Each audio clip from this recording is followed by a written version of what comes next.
So we're going to talk about the admissions process at your school.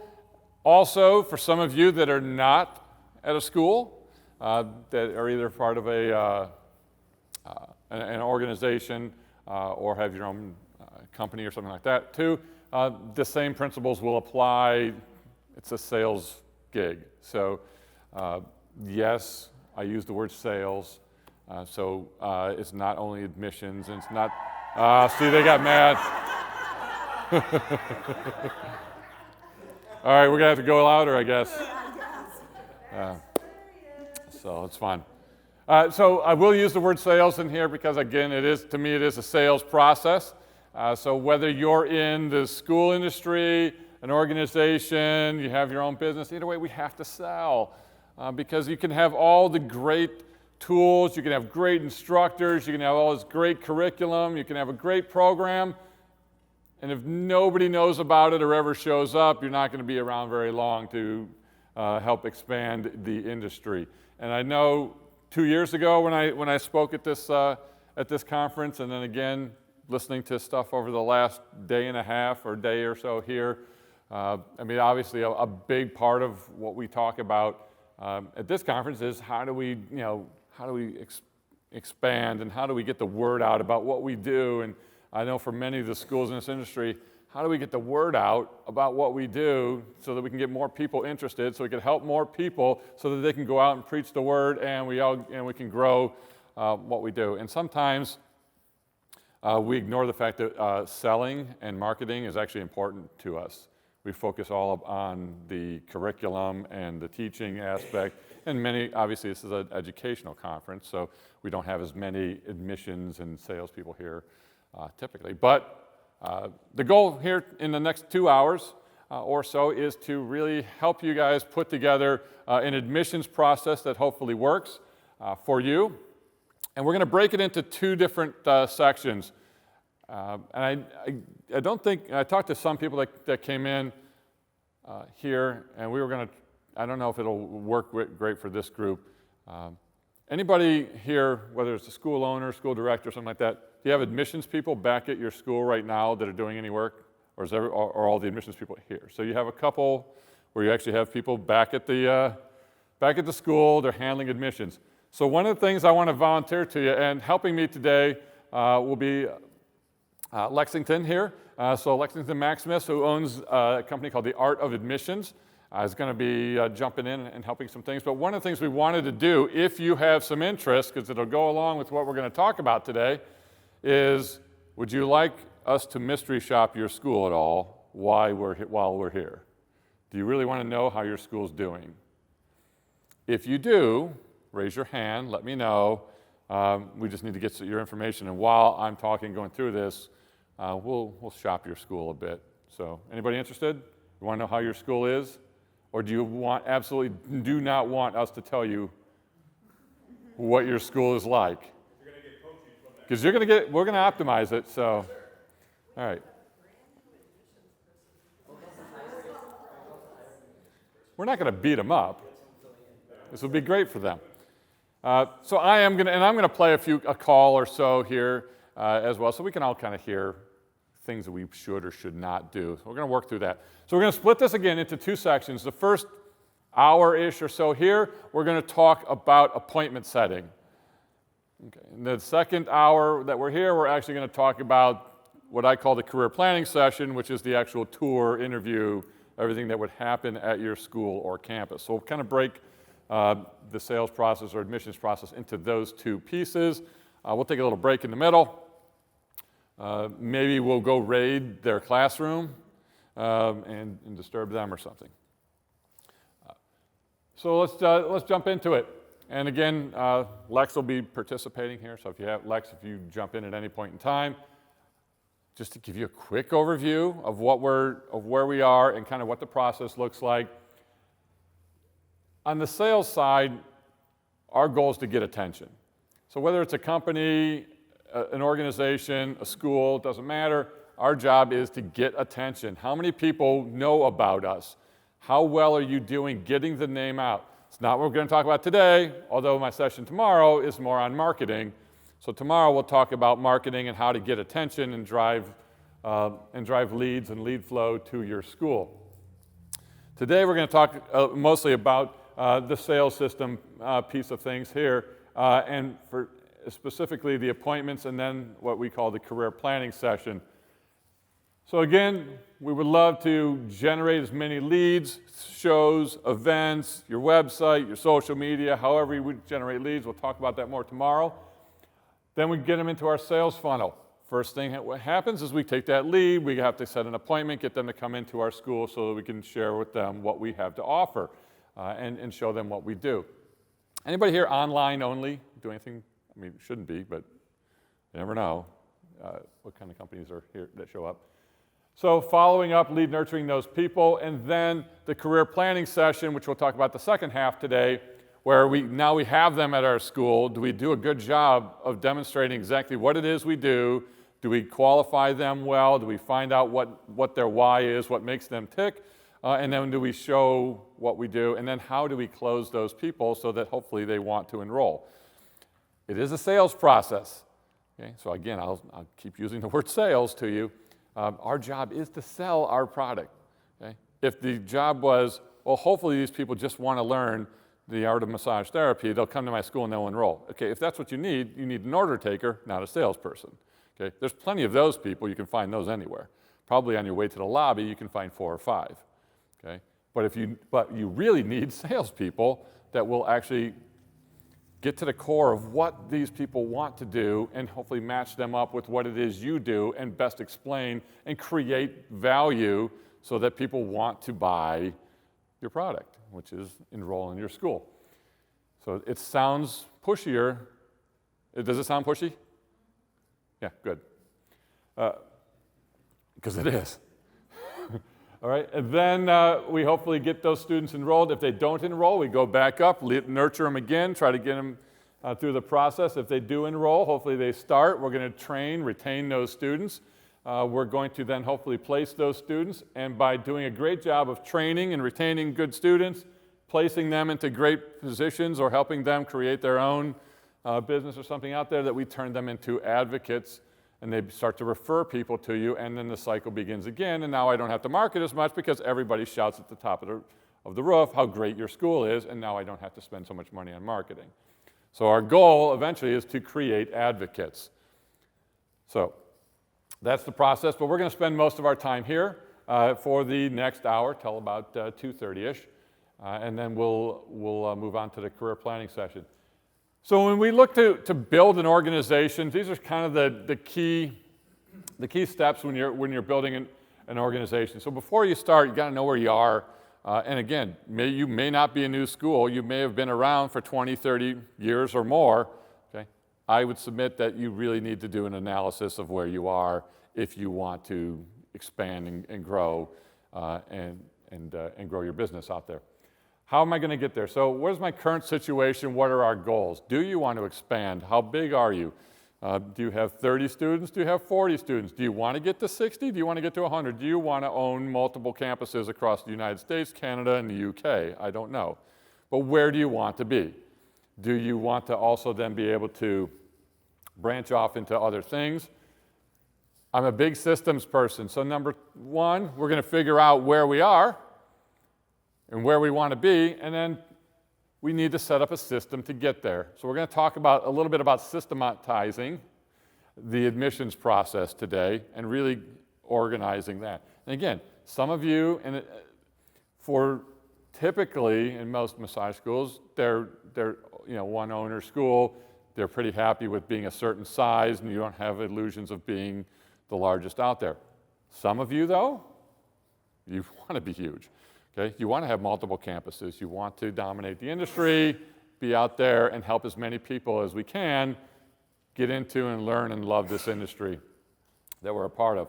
Once we've got a great system in place and processes in place and scripting in place of what we're going to do, then we need to hire great people and pay them well. We'll talk about that later. Okay? Once we hire these people, then we have to train them the right way and continually train them and improve their skills.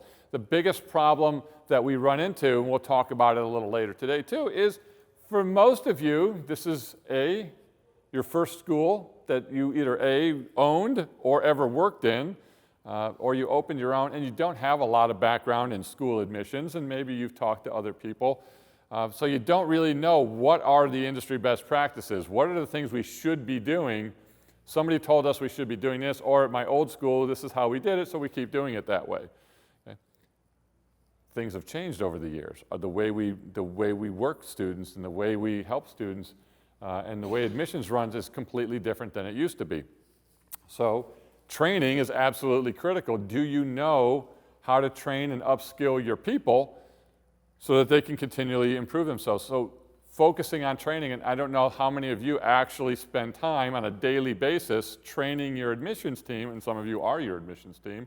Who's training you on a daily basis and improving your skill set? Yeah, Lex. One of the things to add to that, in the admissions consulting work that I do, a lot of the challenges are, a lot of the owners and the admissions representatives, as someone one time said, people aren't as successful as they could be, not because of what they don't know, but because of what they know that ain't so.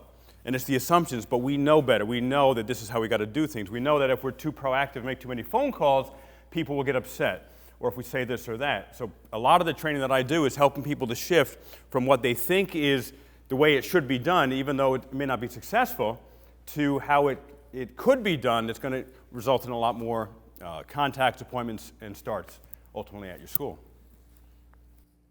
So the better we can train our team and coach them on a very regular basis. And I don't need a show of hands, but I mean, how many of you are actually coaching your admissions team, unless you are the admissions team, on a daily basis and improving something that they're doing? And if you're not, are you giving them the skill, where are you getting that info, number one? Number two, are you improving their skill set so that they can be better at what you do and best show off what it is that you have to offer and what we can do to help these people? And we'll kind of get into some of the philosophy of the Explorer and the prospective students. So we kind of go through, I broke it down to about 7 key elements of a sales system.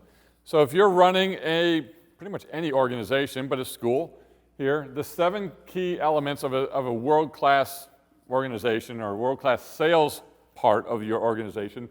Number one, do you understand and can you track your KPIs? Okay, and what is that? So your key performance indicators. What are the key things that we should be tracking to know if we're any good at what we do? Number one, when a lead comes in, what's our contact rate? So what percentage of the leads that we get do we actually get a hold of on the phone, and have a conversation with? What is that number? I can tell you what industry best practices are, but do you even track that? Do you even know what that is? Industry best practice is about 60%. So 60% you get a hold of, okay? Then of those 60%, how many of those people do you set an appointment with? So how good and how well trained, which is what we're going to talk about today, how well trained are those admissions people with a great script and a great process to get them to actually want to set an appointment? That should be about 70%. So I get a hold of 60% of the people, 70% of them say, yeah, I want to come in and see what you have to do, see what you have. How many of those people actually show up for that appointment, which should be about 80%.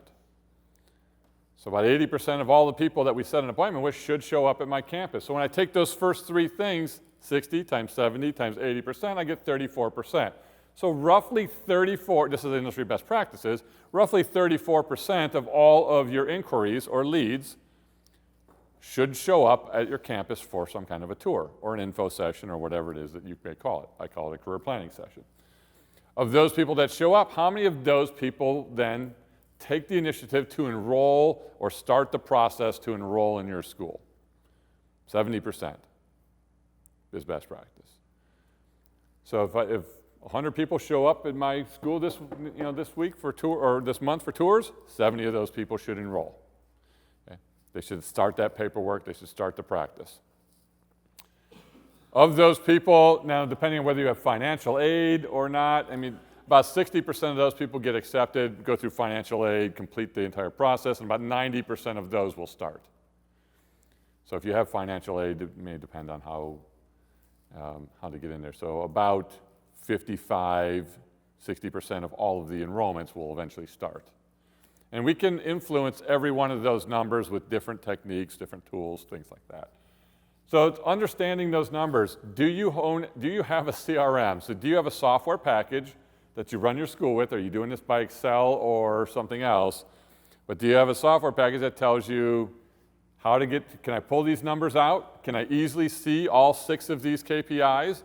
If you can't, figure out how to get that information or talk to, or get a CRM or whatever you're doing. Find those information, because if you don't know where you're falling down, it's hard to help you fix that hole. Well, why are my people not showing up? Well, maybe you have a terrible script, maybe your people aren't well trained, or why can't I get people on the phone? Maybe you don't have a great follow-up process. Initially, when the lead comes in, what's our process? How many calls do we make? When do we make the calls? When do we leave voicemails? When do we send texts? What's in those texts? What's in those voicemails? What's in those calls? Do we use video? Do we use graphics? Do we use whatever? Do we have chat? Do we have whatever? So there's a lot of things that are involved in there, and there's a very defined process. The second part of having a world-class sales system here is having, well, I call it the $1 million message, but it's having a really good either explanation of services or your elevator pitch. So in 30 seconds, can you tell me exactly what it is that you do, why you do it, okay, and why you're different? Okay? If you can, and do your people, if you ask your people that, well, they all say the same thing. So if you both worked for me, and one of you was an instructor and one of you was in admissions, and I both ask you the same question, what do we do? I should get the same answer. Do you think that's going to happen in your organization? No. Potentially, how many people work for you? 20? 5? 2? 10? Whatever that number is how many answers you're probably going to get. Because you don't have a defined message. You haven't defined what it is that you do. You haven't trained your staff on what it is that you do and why you do it and why you're unique and different. Okay? They may all think something different. So when I work with schools, it's one of the first things we do is try to figure out exactly what it is that makes you unique, what makes your school different, and why, and what makes you guys so valuable. But what is it that you do? Why do you do it? Okay? People don't buy what you do; they buy why you do it. Okay?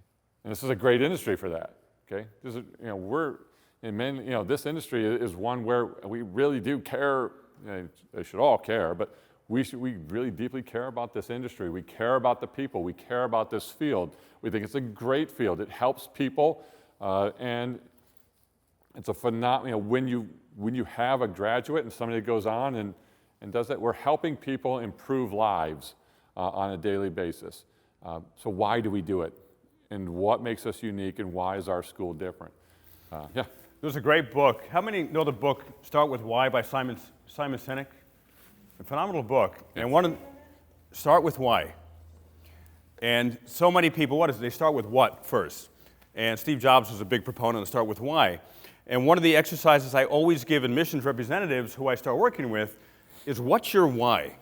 Why this role? Why this position? Because fundamentally, they're there to help the prospective student discover and uncover their why. And if they don't clarify their why, like why are they in this inspirational role to help people, to disrupt them out of their comfort zones, take action on their dreams, and if they don't have a clear emotional connection to their why, they're not going to be nearly as effective as they could be. And sometimes when I have the admissions reps do this exercise, there was a school in the southeast recently. They have 4 campuses, and everyone had to record their why, 60 seconds.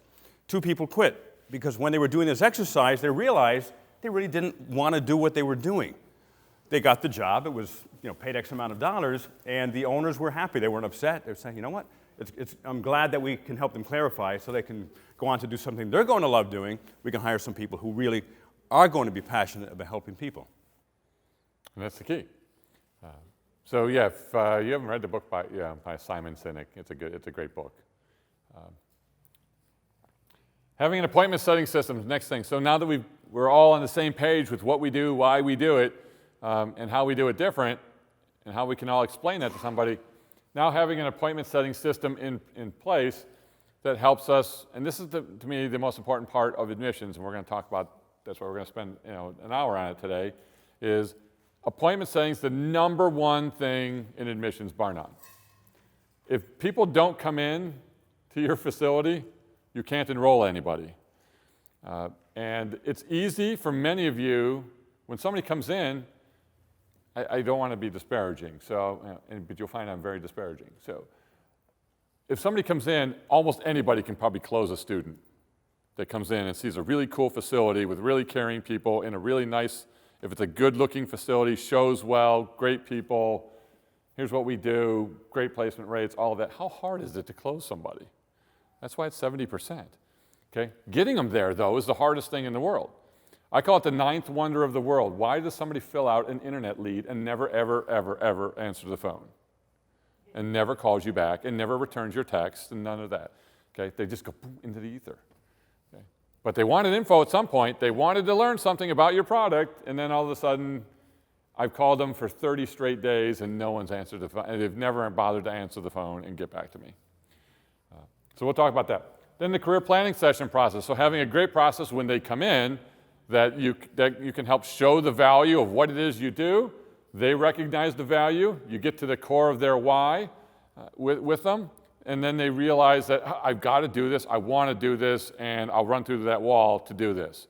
Okay? So that's putting together a career planning session. We'll talk about that next today. And then having expert follow-up.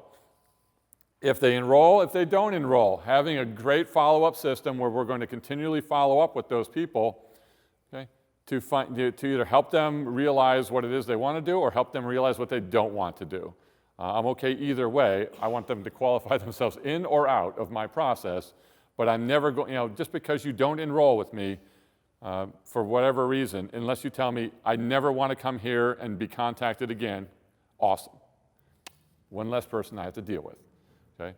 If you're, I'm not sure, I have to talk to people, I have to think about it, I can't do it right now, whatever, then you're going to need a great follow-up system to work with them. And kind of the way I put it is, I'll probably follow up with you until one of us dies. Okay? It could be me first, I don't know. But I'm not going to give up trying to help you realize your dream, if that's what you want. If you tell me no, I don't want to do this, great, find your passion. Objection handling, so having a good objection handling process, so when people say, I got to think about it, not right now, sounds too expensive, I'm not sure if this is right for me, whatever, how do you handle those issues? Okay, that could be a whole day, or it could be a whole month, or a whole year of training people on objection handling. But how do you deal with those objections, and how well are your staff trained on exactly what to say every time an objection comes up? Are all of your objections written down with an answer to every single one of them? Do you have that process in place at your school? If you don't, that should be one of the things that you do before you get home.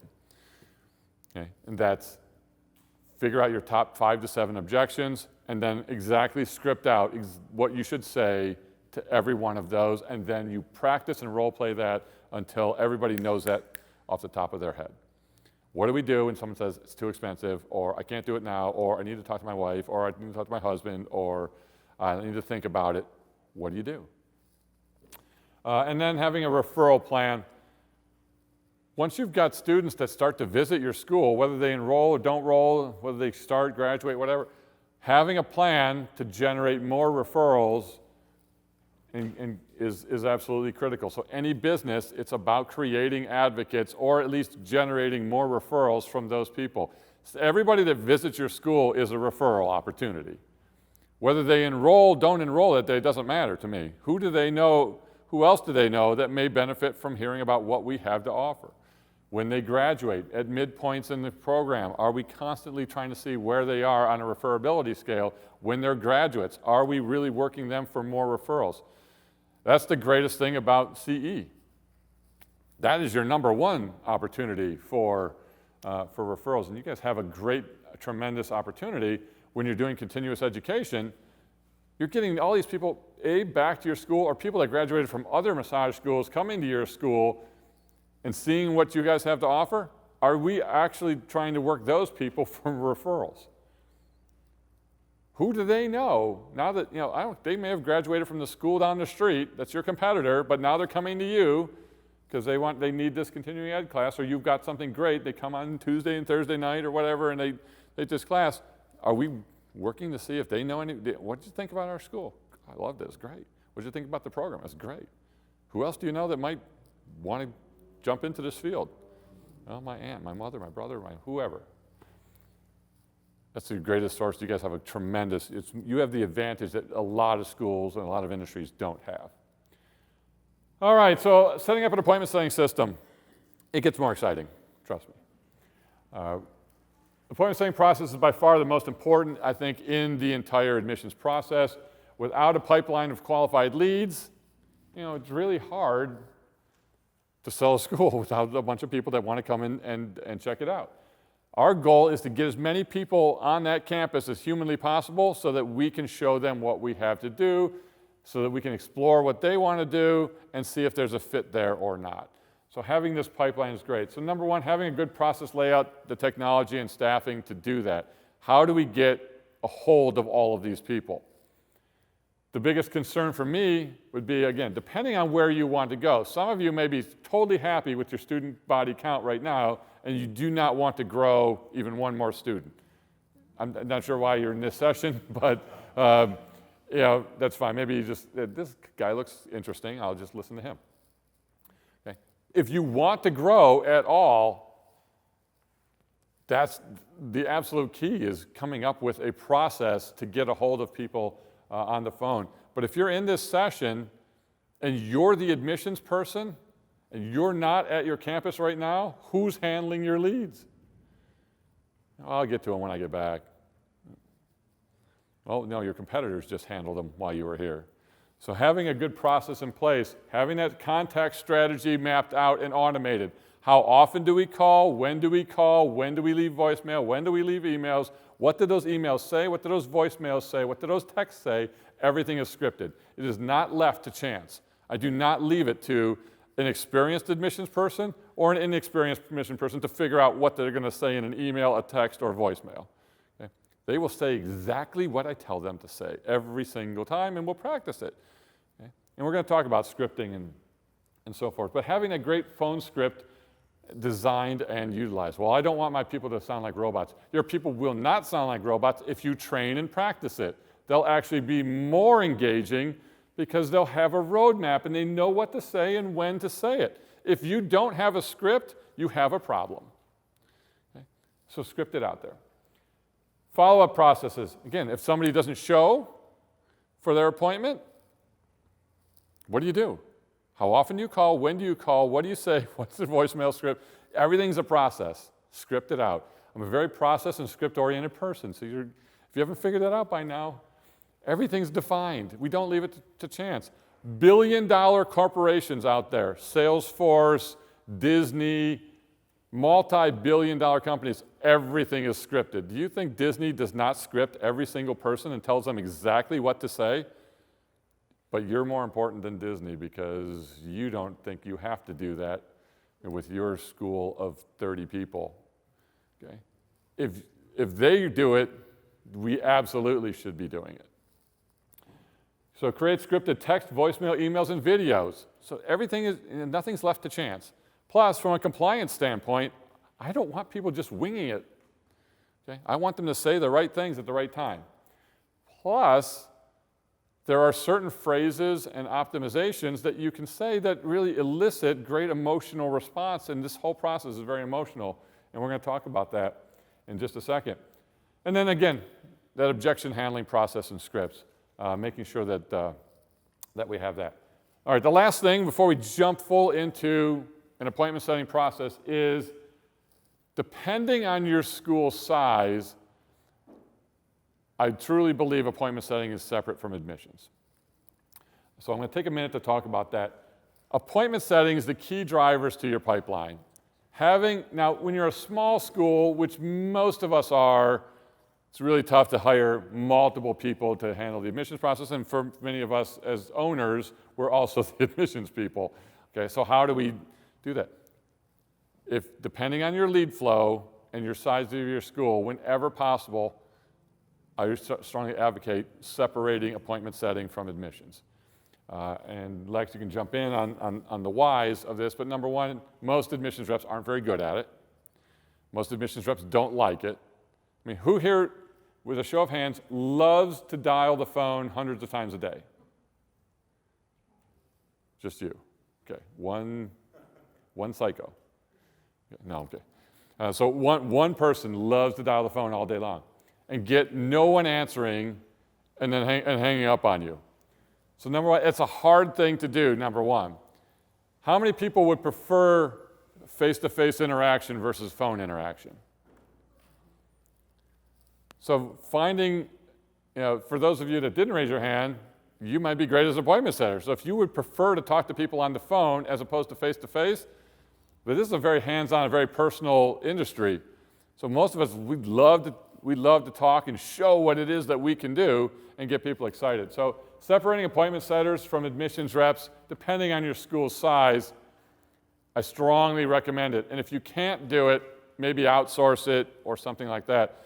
But a busy school, if I'm touring for an hour, if I'm handling paperwork, if I'm following up on where your transcripts are, if I'm doing whatever else admissions may have to do, plus I'm also the owner, I'm also the chief cook and bottle washer, I'm also dusting the lobby myself. If I'm doing all of these things, who is calling all of these leads that we get in? Or maybe you don't get enough leads, which is another problem, which we'll talk about tomorrow in the marketing one. Okay. But you've got to, somebody should be on the phone constantly contacting all of your students, all of your leads, your old leads, what have you.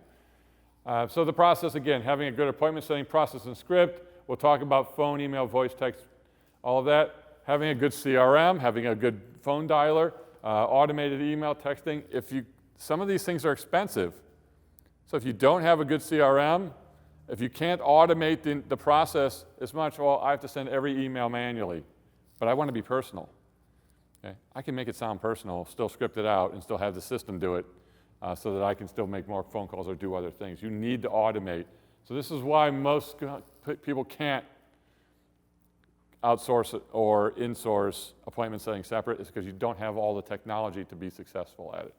Yeah, Alex? When I first started my admission consulting company, I had numerous owners. After I started working with them, they were literally begging me, like, we like your consulting, it works well, but the part that our admissions reps love is, of course, meeting people in person.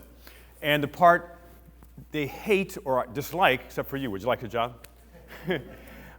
Is the phone call.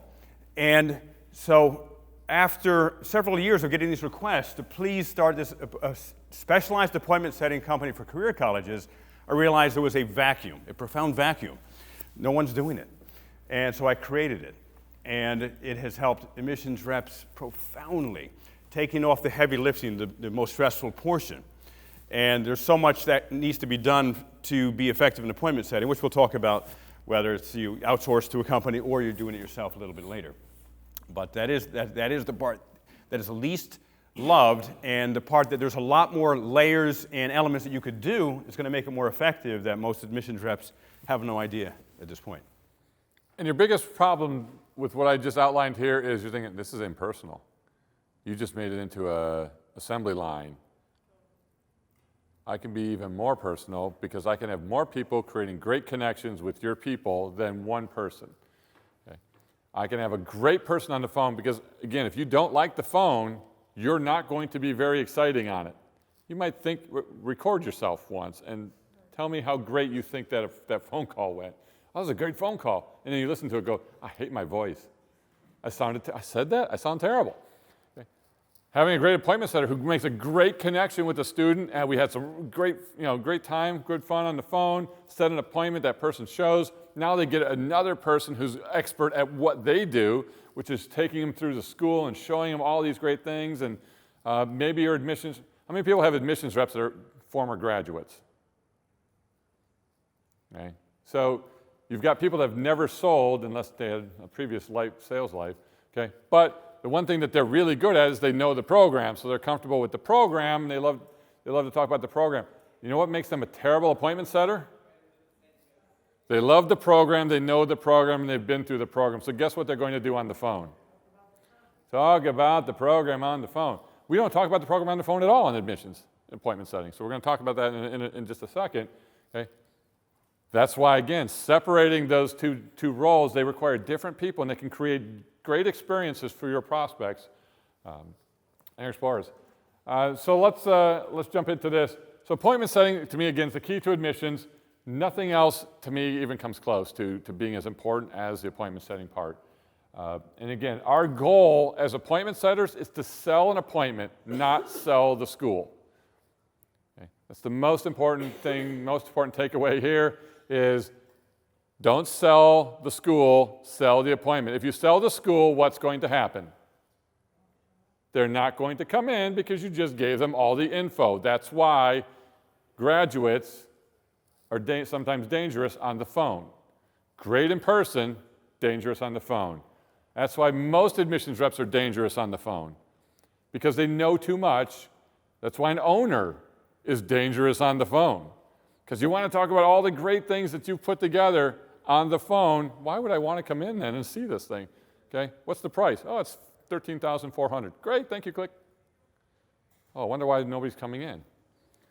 Oh, by the way, we have this. I got a little, I'll play a call for you in a few minutes so you can hear. I have one thing to add with that, Tom, too, yeah. is I was working with a school a number of years ago, and the admissions representative was given a script, and she was trained on how to use that script, and her conversions went way up.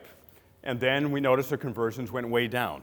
So the owner called me and asked me, said, can you do a mystery shop call on this person and check if they're still using the script? And so I did, had it conducted, and when I heard the call, this was the call. Hi, so I'm calling to find out when the next class starts.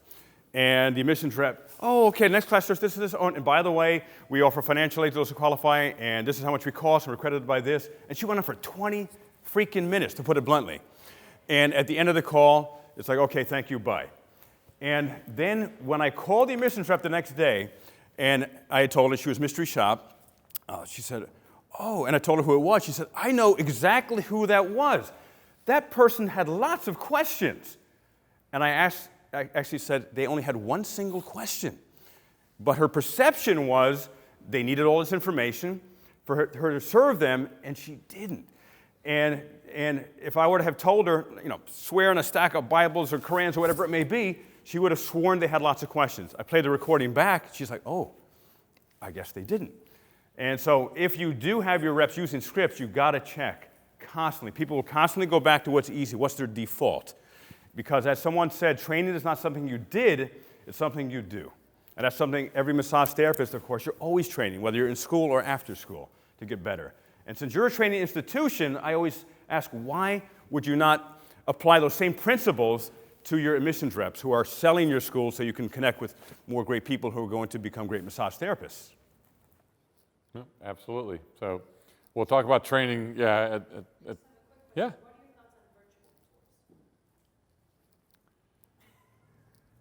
Virtual tours are great for people that can't make it to your campus due to like distance, or if you have like an online program or international students, something like that.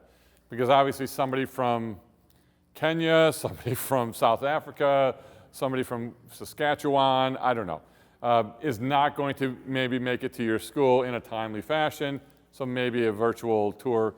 And we'll talk about that more in the next section when we talk about career planning session, okay, which is the tour.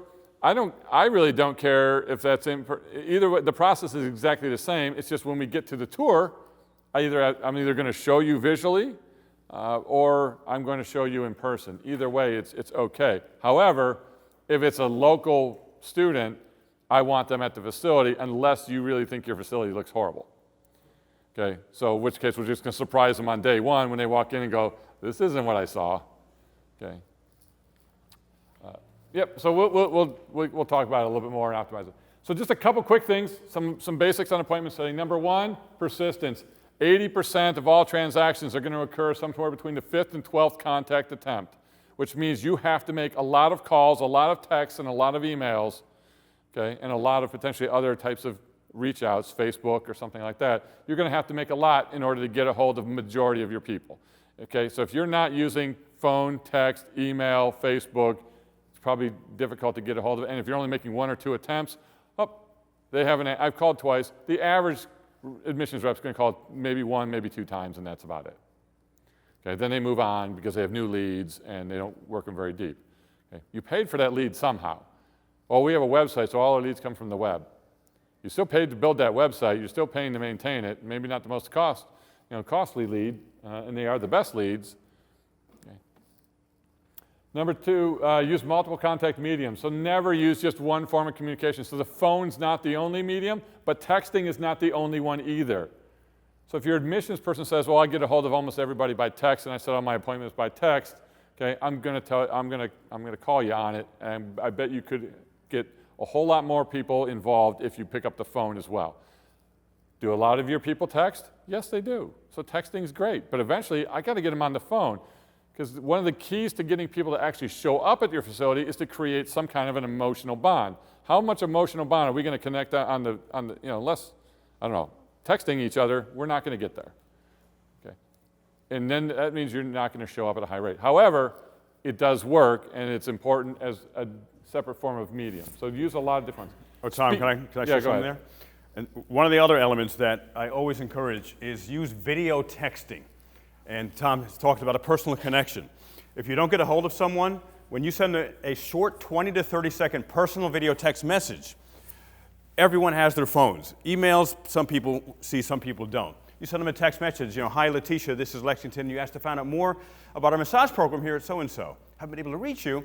I'm sending this so you can put a face to the name.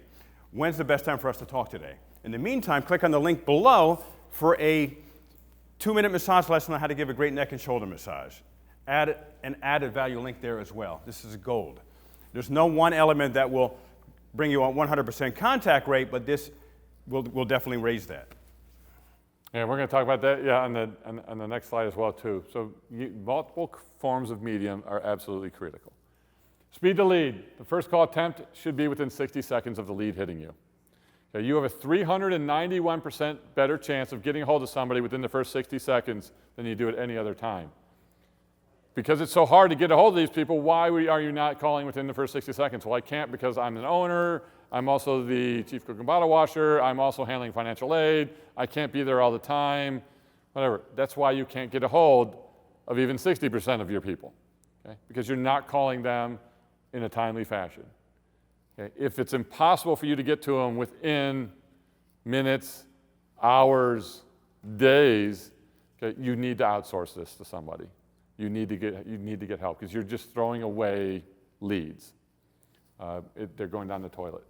Okay, you've got to speed to leads, absolutely critical, and it's getting more and more critical because Gen X, Gen Y, Gen Z, but especially the Gen Zers, they are instantaneous generation. They want everything now. If you can't get to them within 60 seconds, you're toast. They've already moved on and forgot they even applied or requested info. Length. Appointment setting call should typically be about 7 minutes on average, 7 to 10 minutes, 5 to 10 minutes, somewhere in length. 7 minutes is about a good average for me for length. Studies have also shown that any appointment setting call that goes more than 10 minutes has a 20 to 25% less chance of them setting an appointment. Why do you think that is? You gave them too much info. Shut up. Okay? Stop talking about all the great modalities that you have and all the different techniques you're going to use. Wait till they come in. Then you got them captured. Then they can't leave. Okay? Sell the appointment, not the school. And then all appointments should be set within 48 hours. 24 would be best. So you've probably heard the adage, sell the today appointment or set the today appointment. That's the key. So if you can, whenever possible, you get somebody on the phone, they should be in that afternoon, that evening sometime. They can't make it that day, no problem. We have openings tomorrow. Which one of these two would work for you? I'm getting them in tomorrow. Every day past today that you set an appointment, the chances of them showing drops by about 15%. So you set an appointment that's 3, 4, 5 days old, out from today, you got a 60, 70%, 50% chance that they're even going to show. Life happens, things get in the way, they'll just forget about it, or something's going to come up, it's going to be more important because they've lost the mojo that you built on the phone. You've got to set the today appointment. I got something to add too. I was training someone at Mission Trip last week, and I had heard the phone call, And it was about 2 o'clock in the afternoon, and the school was open until 6 p.m. And I heard the rep, and she did not suggest a same day. She suggested tomorrow. And after the call, I asked her why. She said, well, I wouldn't want someone to push me for an appointment for today. And I said, well, number one, we're not pushing, you're just suggesting today. And don't ever assume a limitation on someone else. Let them say no. You know what? I have openings today at 11 and 4. What time would be best for you? That's not pushing someone. And also, if it really isn't practical today, tomorrow doesn't seem so crazy. But the key with your reps is make sure they don't paint their assumptions on your prospective students. Yep. Oh, good stuff. So again, Lex mentioned it. We're not being pushy here. We are being effective. We are letting them make their decisions. We're going to help guide them. That's our job, is to help guide these people. They've not been through this in many cases before. They don't really know what they're doing. We want to help them. We know what's best. If they follow what we suggest, if you build yourself up as a credible expert and an authority figure, they'll follow you and they'll do what you want. So the context strategy, I'm not going to give you the specifics on exactly it, but typically what we recommend, and I've got like 97 schools that I work with. So every one of them that we possibly can, we have them on the exact same call schedule. I've got massage schools, I've got automotive schools, I've got barber schools, cosmetology schools, you name it, we're in every industry. And the process is identical across the board. When do we call? When do we text? When do we skip a day? We don't call every day. But typically it's going to be about 10 touches over about a 3 to 4 week period. Phone, text, email. When to leave voicemails. We test those things too. Sometimes we split test constantly. Do we leave a voicemail on the third call, the fourth call? Let's test it. Let's see which works better. When do we send those texts? When do we send emails? Lex brought it up earlier. So video is a key tool. If you're not using video in your text and your emails, you should be. People are visual learners. People are visual. They want to see stuff. That's why your virtual tour possibly can work in many situations, because at least it's visual. It's better than a phone call only. So the more visuals I can put in there, the better off I have of making a connection, because we're all visual. We want to see something that gets us to react. Typically, the way we recommend for people, this is about a 22-day process, but depending on weekends and where things fall and what you can do, it could take up to 30 days, 25 to 30 days. So it's about a 30-day process of multiple calls, texts, emails, voice. At 30 days, in my opinion, admissions is now done. Okay? It's now marketing's problem. Well, we don't have a separate marketing department because I'm also handling marketing, right? So you're also handling marketing and admissions. Well, now it's your problem again. Okay? But now you're coming at it from a marketing standpoint. I'm going to now lead nurture these people, again, until one of us is no longer around. Okay? So I will continue to send you some kind of an email and some kind of information about what we do. I'm not going to send you, hey, classes start in 5 weeks. I don't know why anyone does that. Okay? Has anyone ever gotten an email here, classes start in 5 weeks? Oh, I better go. I don't even know what they do. It's just classes start in 5 weeks. I should just sign up for something. Nobody ever responds to that. Okay? Show them what you do. Send them information about new programs, new trainings, new techniques. Show them send them a video. Send them something of value. Get them back on the phone, back in the school, and then you can talk to them about when your next start is. Okay? But telling them when your next start is does not typically excite people to pick up the phone and go, sign me up. Question?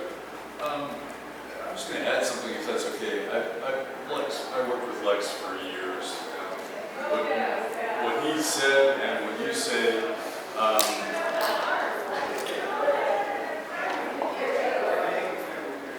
is very similar. And what you just said is the key to getting over this feeling that somebody might have that he's asking you to be pushy.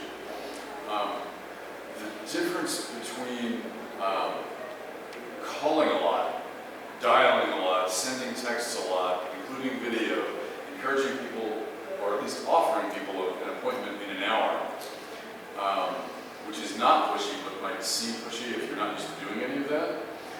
And the things you're already doing that you don't think of as pushy but are is huge. So, for example, telling them that classes start next week when they haven't yet even figured not feel that it is. There are a lot of other things you probably already do, like in that first call, telling them how great your program is, and telling them that you've got days and nights and the hours and everything else. All of that is pushy. That's not information they need yet. They need to know whether they're interested. And you can, I wanted to say that to support everything you're saying, because if it's new to folks, it will sound like he's saying be pushy. Dial 30 times, what do you mean? I've only dialed twice, that's pushy. But it's actually not, especially if you're clear about what you say when you get through, which is not pushy at all. You explore with them why did they call? That's the key. Checks in the mail. Perfect. So no, that's perfect. It is, as long as you're providing them something of value to help them on their journey to exploring their opportunities or exploring the possibilities, as Lex likes to say, I'm trying to help them on their journey and learn what it is that they want to do. Question. Okay, 10 touches over 3 to 4 weeks. Are you going to tell us how many in the first week, how many in the second week? Third week, are you going to tell us when to leave the voicemails and when not to? When to send text? When to send emails? I could tell you that. I could tell you that. I don't know. We'll see. We'll see how good of an audience you are. And then I'll decide whether I want to share the secret sauce with you. If you're all really good, I'll give it to you. So, good means you're all a little bad, all right? So, and you have an open bar tab. So, all right, so yeah, if you would like that, I will be more than happy to share what that is with you.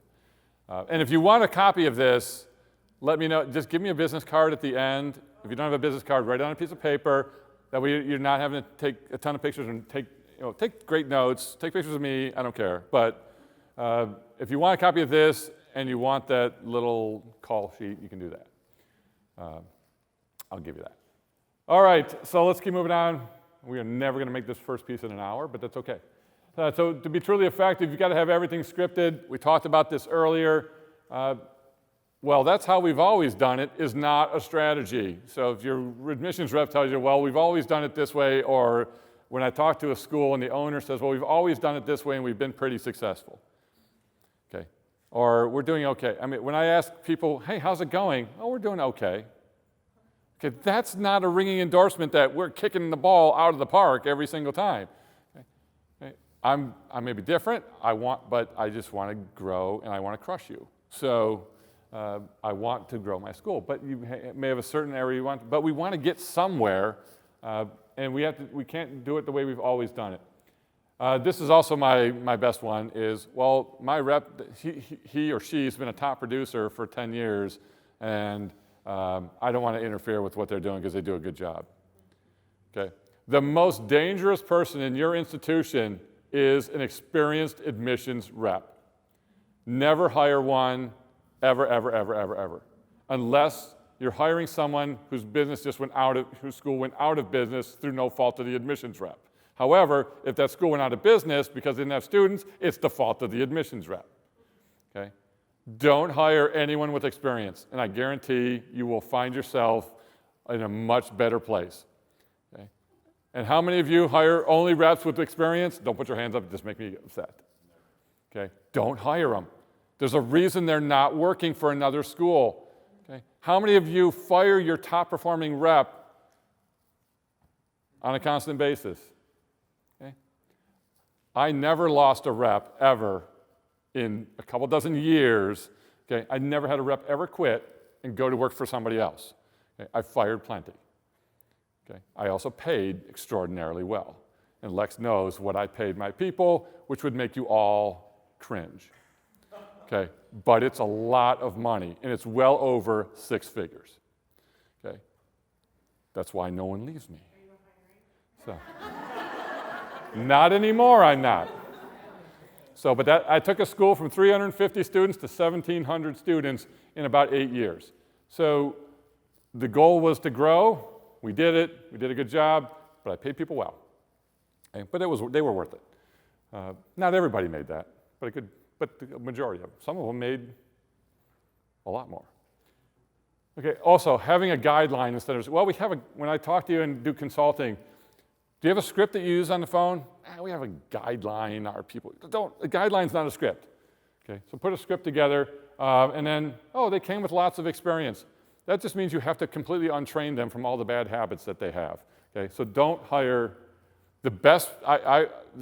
My two hiring tips that I'll give you: financial aid people. I used to hire bank tellers that were friendly. I could teach anyone financial aid. It's not hard. Okay, when you put this in, this comes out. You do this comes out. Whatever. Not hard. It's hard to be friendly. So I would hire the friendliest bank tellers I would have. Hey, how's it, she'd greet me every single day. I'm like, you know what? How about if I just double your pay and come work for me? Boom, one. And then I would go to Best Buy, okay? And anybody that would approach me on the sales floor and try to help me and seem knowledgeable and really gregarious, you know what? I can double your pay. Come with me. Okay? So that's how I hired.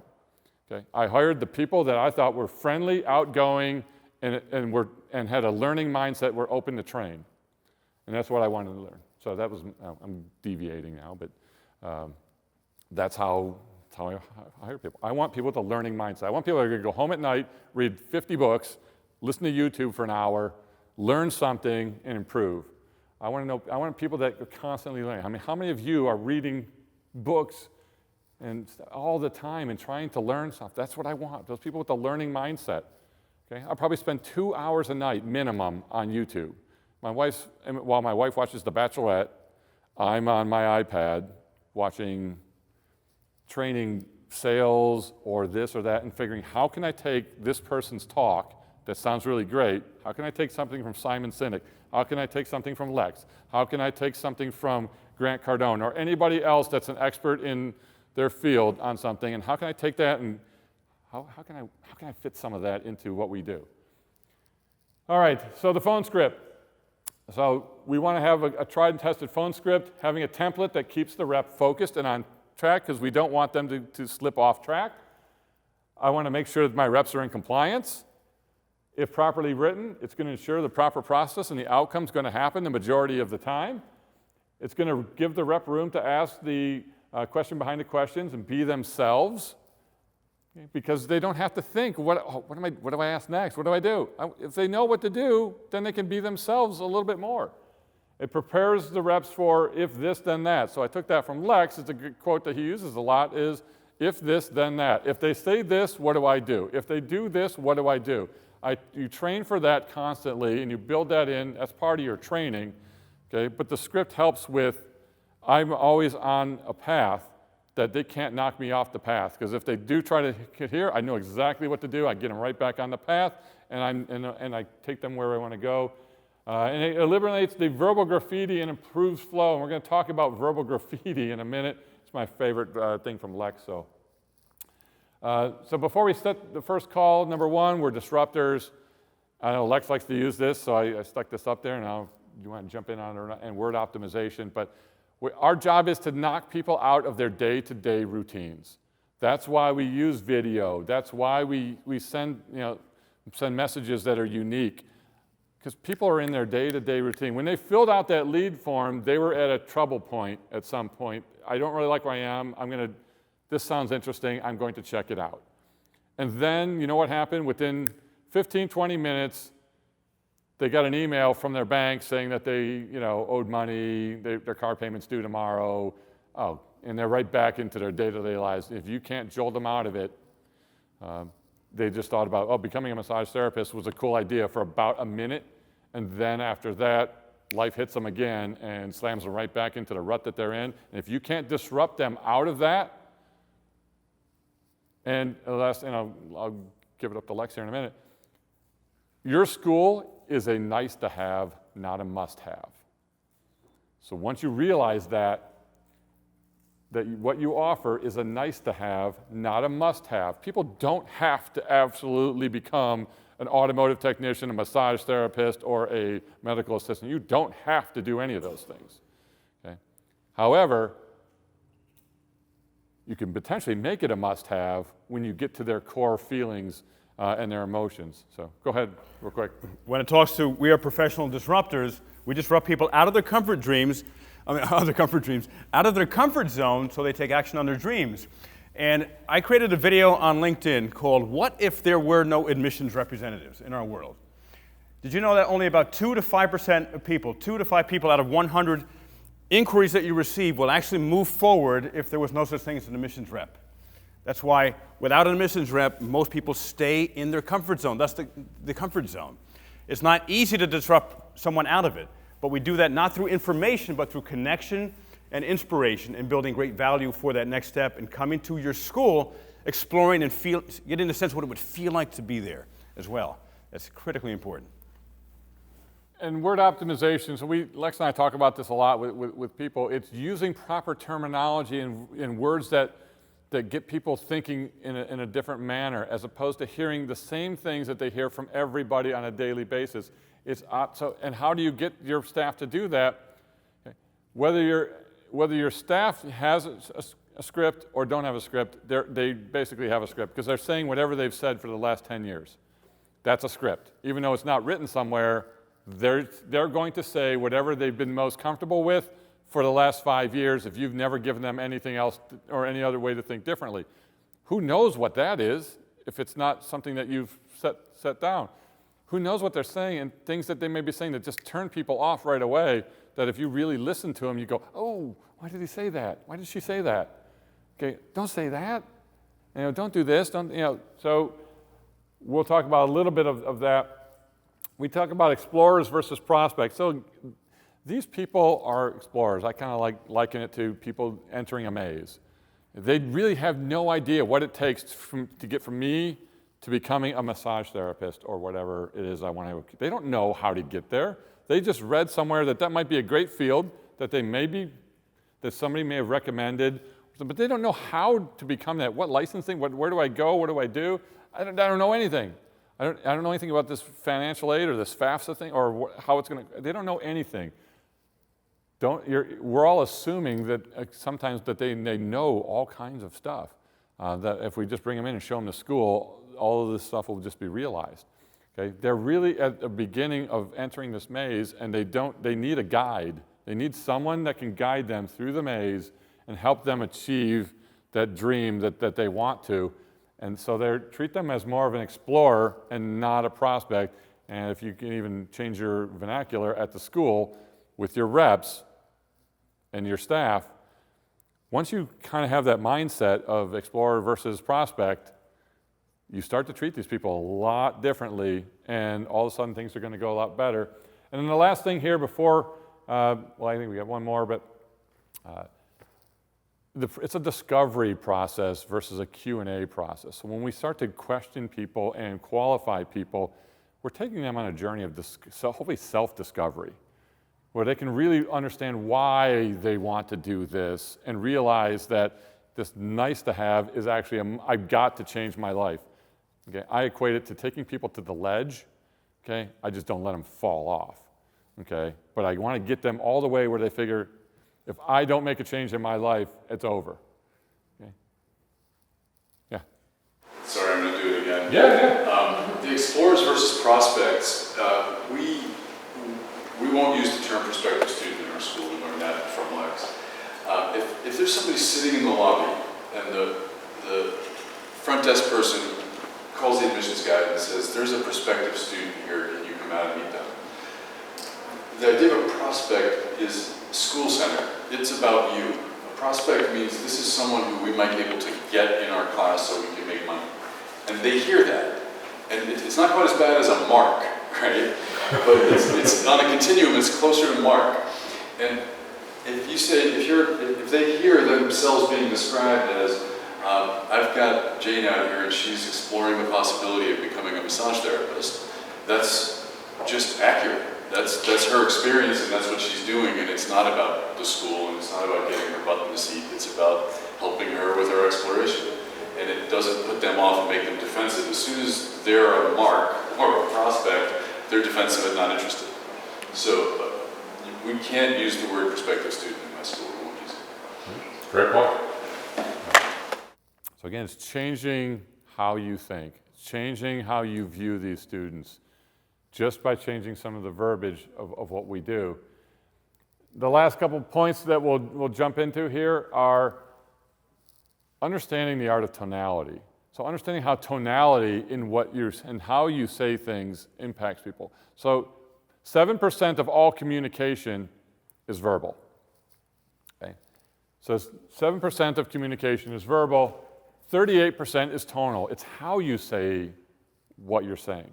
So that, you know, do I raise my voice? Do I slow down? Do I make a point? Do you understand what I'm saying? You know, I gotta be so careful. Yeah, we had like 2 days worth of talks from the board and stuff like that. A little tonality would go a long way, okay? I told Stan, I'm like, dude, a little tone inflection would be good, because people are hearing what you say, but unless you start to make an emphasis or slow down, and then 55% of communication is physiological. Well, I'm up here, my hands are moving, probably the whole time that I've been up here. Okay, so my hands are moving, I'm pointing, I'm doing whatever, okay, and you can see in my body language whether I'm really into this or I'm really not into this much at all. But when you're on the phone, can you see people? No, so you've wiped out 55% of all communication on the phone. Okay, so now if you don't have tonality, you've only got 45% left when you're on a phone. So if you don't have great tonality on a phone, you've ruined the communication process with your prospect. So just talking is not enough.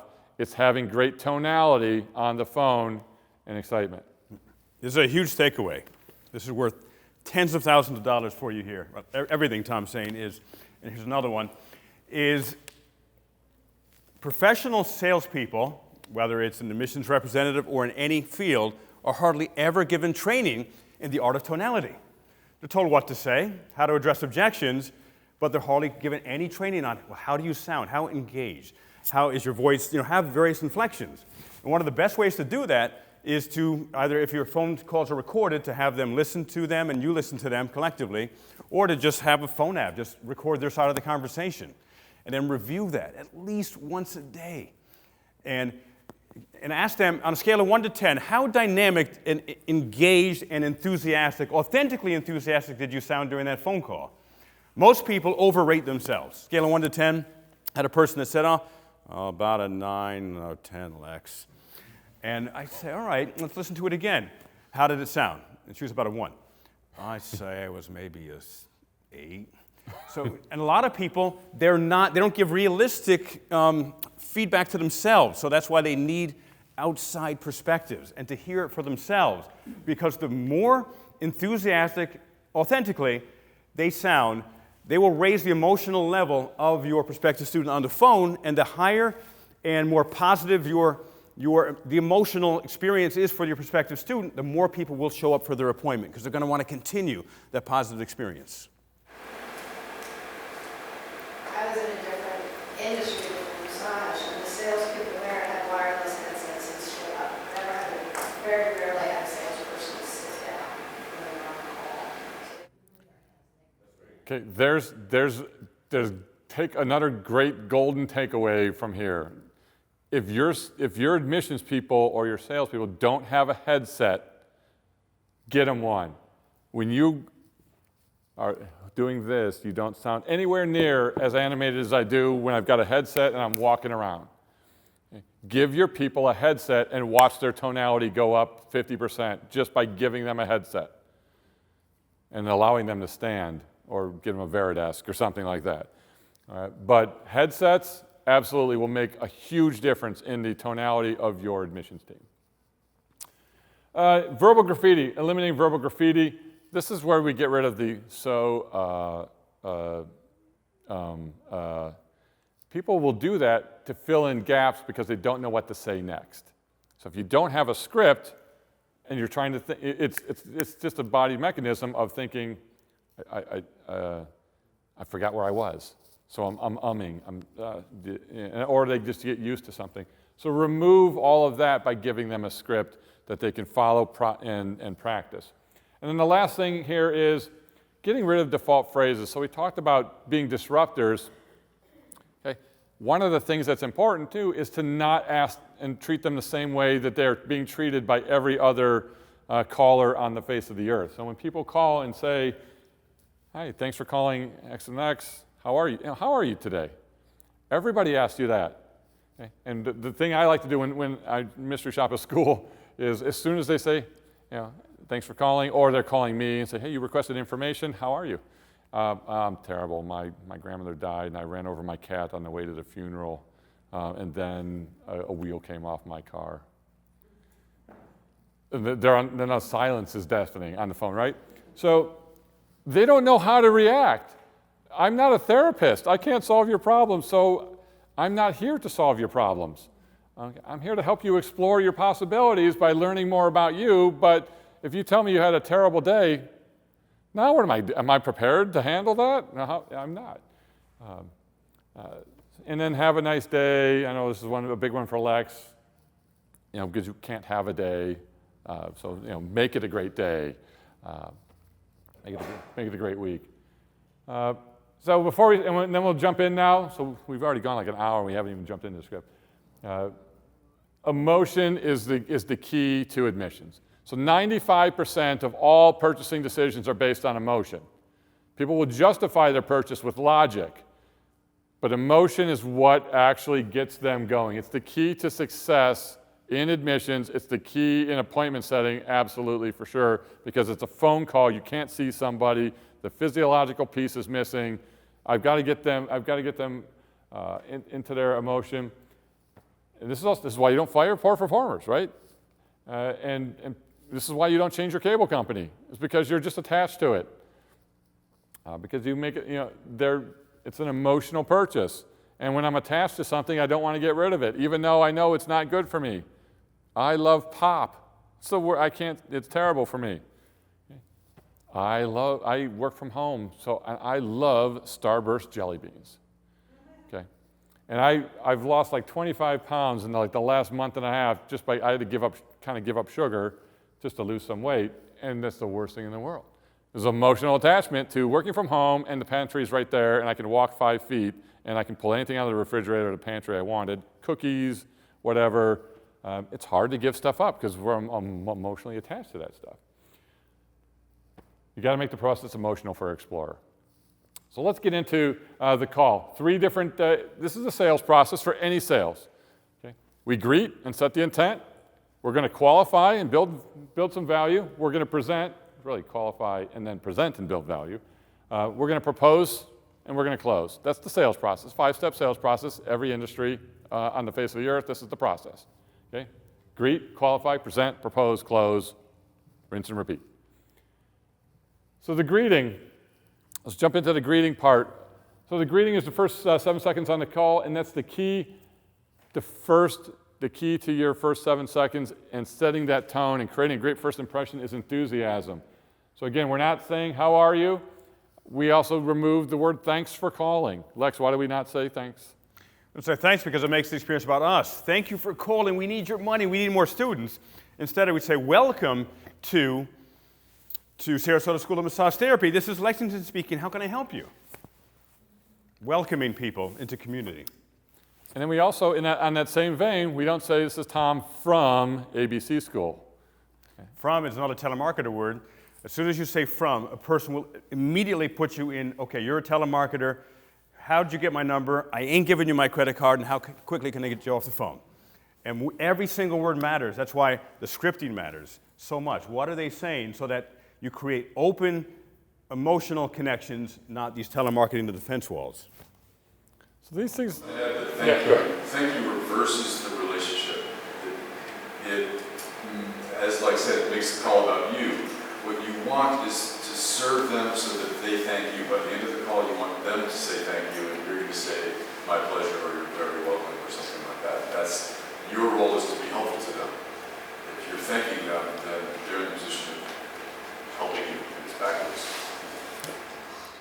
So don't make it about you, and don't make it all about them. And tomorrow, when we talk about marketing, if I look at your website's all about you, for most of you.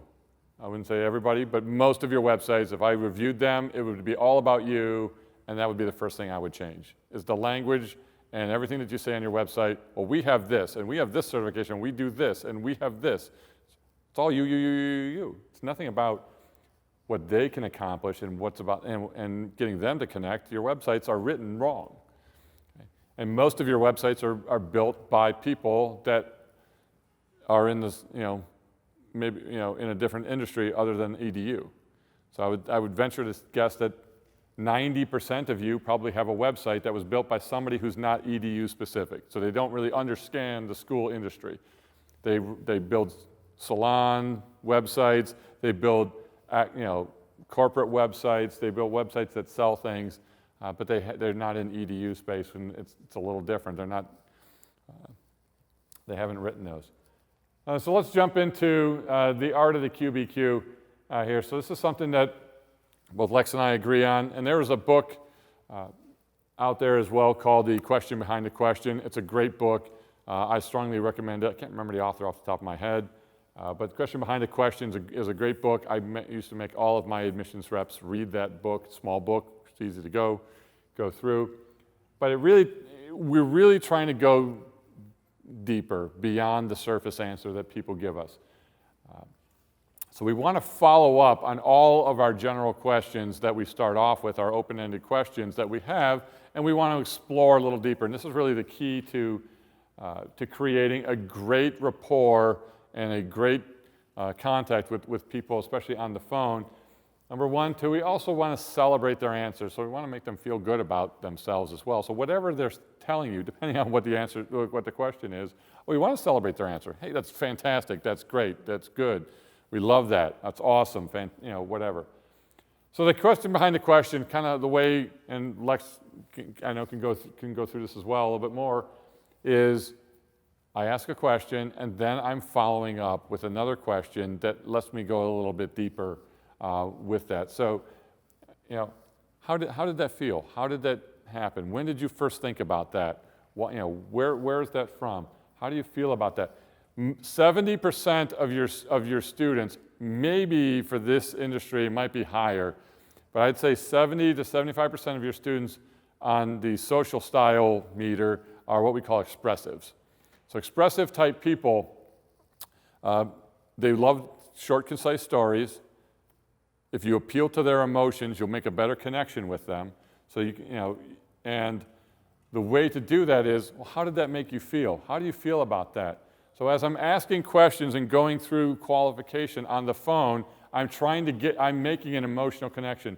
This is what will sell your appointment, and this is what gets your appointments to show more than anything else that you do. It's how deep you go questioning them or communicating them through this process on the phone. This is where the connection gets built, and once that emotional connection gets built, that's why these people show and will book tours or appointments or whatever you want to call them at a significantly higher rate because we've built something. It's not because you told them that you're a small school with hands-on training, with instructors with real-world experience, with small class sizes, and you have placement assistants. Okay? Nobody gives a crap. Okay? Everybody has those. So every one of your competitors has small class sizes with real-world instructors, real-world training in a small class environment for the most part, unless anyone in here has a 60-person class that they start on a regular basis. It's even worse. You tell them all those things, they hang up feeling like they got everything they need to know and now they'll think about it. If you ask questions about them, they hang up feeling like they've been met and someone was interested in them, and now they want to come and get the answers to those questions by taking a tour. So explore further, and here's just a handful of questions. And I took this one because I know Lex likes this one, so I'm giving away Lex's little intro here, but I'm curious, what inspires you to consider training? How many people say, well, what program are you interested in? Or why are you interested in our program? Again, it's just word optimization. It's getting them to explore a little deeper. If you don't script it out, your people are going to say, oh, what interests you in massage therapy? As opposed to, what inspires you to consider a career as a massage therapist?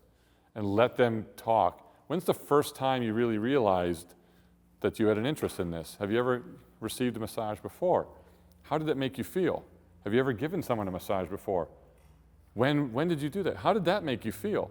How did that make you feel? When's the first? I'm getting them to get to the core of their why. Why this field? Why are they interested in this? And we're having a good back and forth relationship question. It's something really important for scripts. The script, if it's a great script, which, like, for example, that first phrase is great.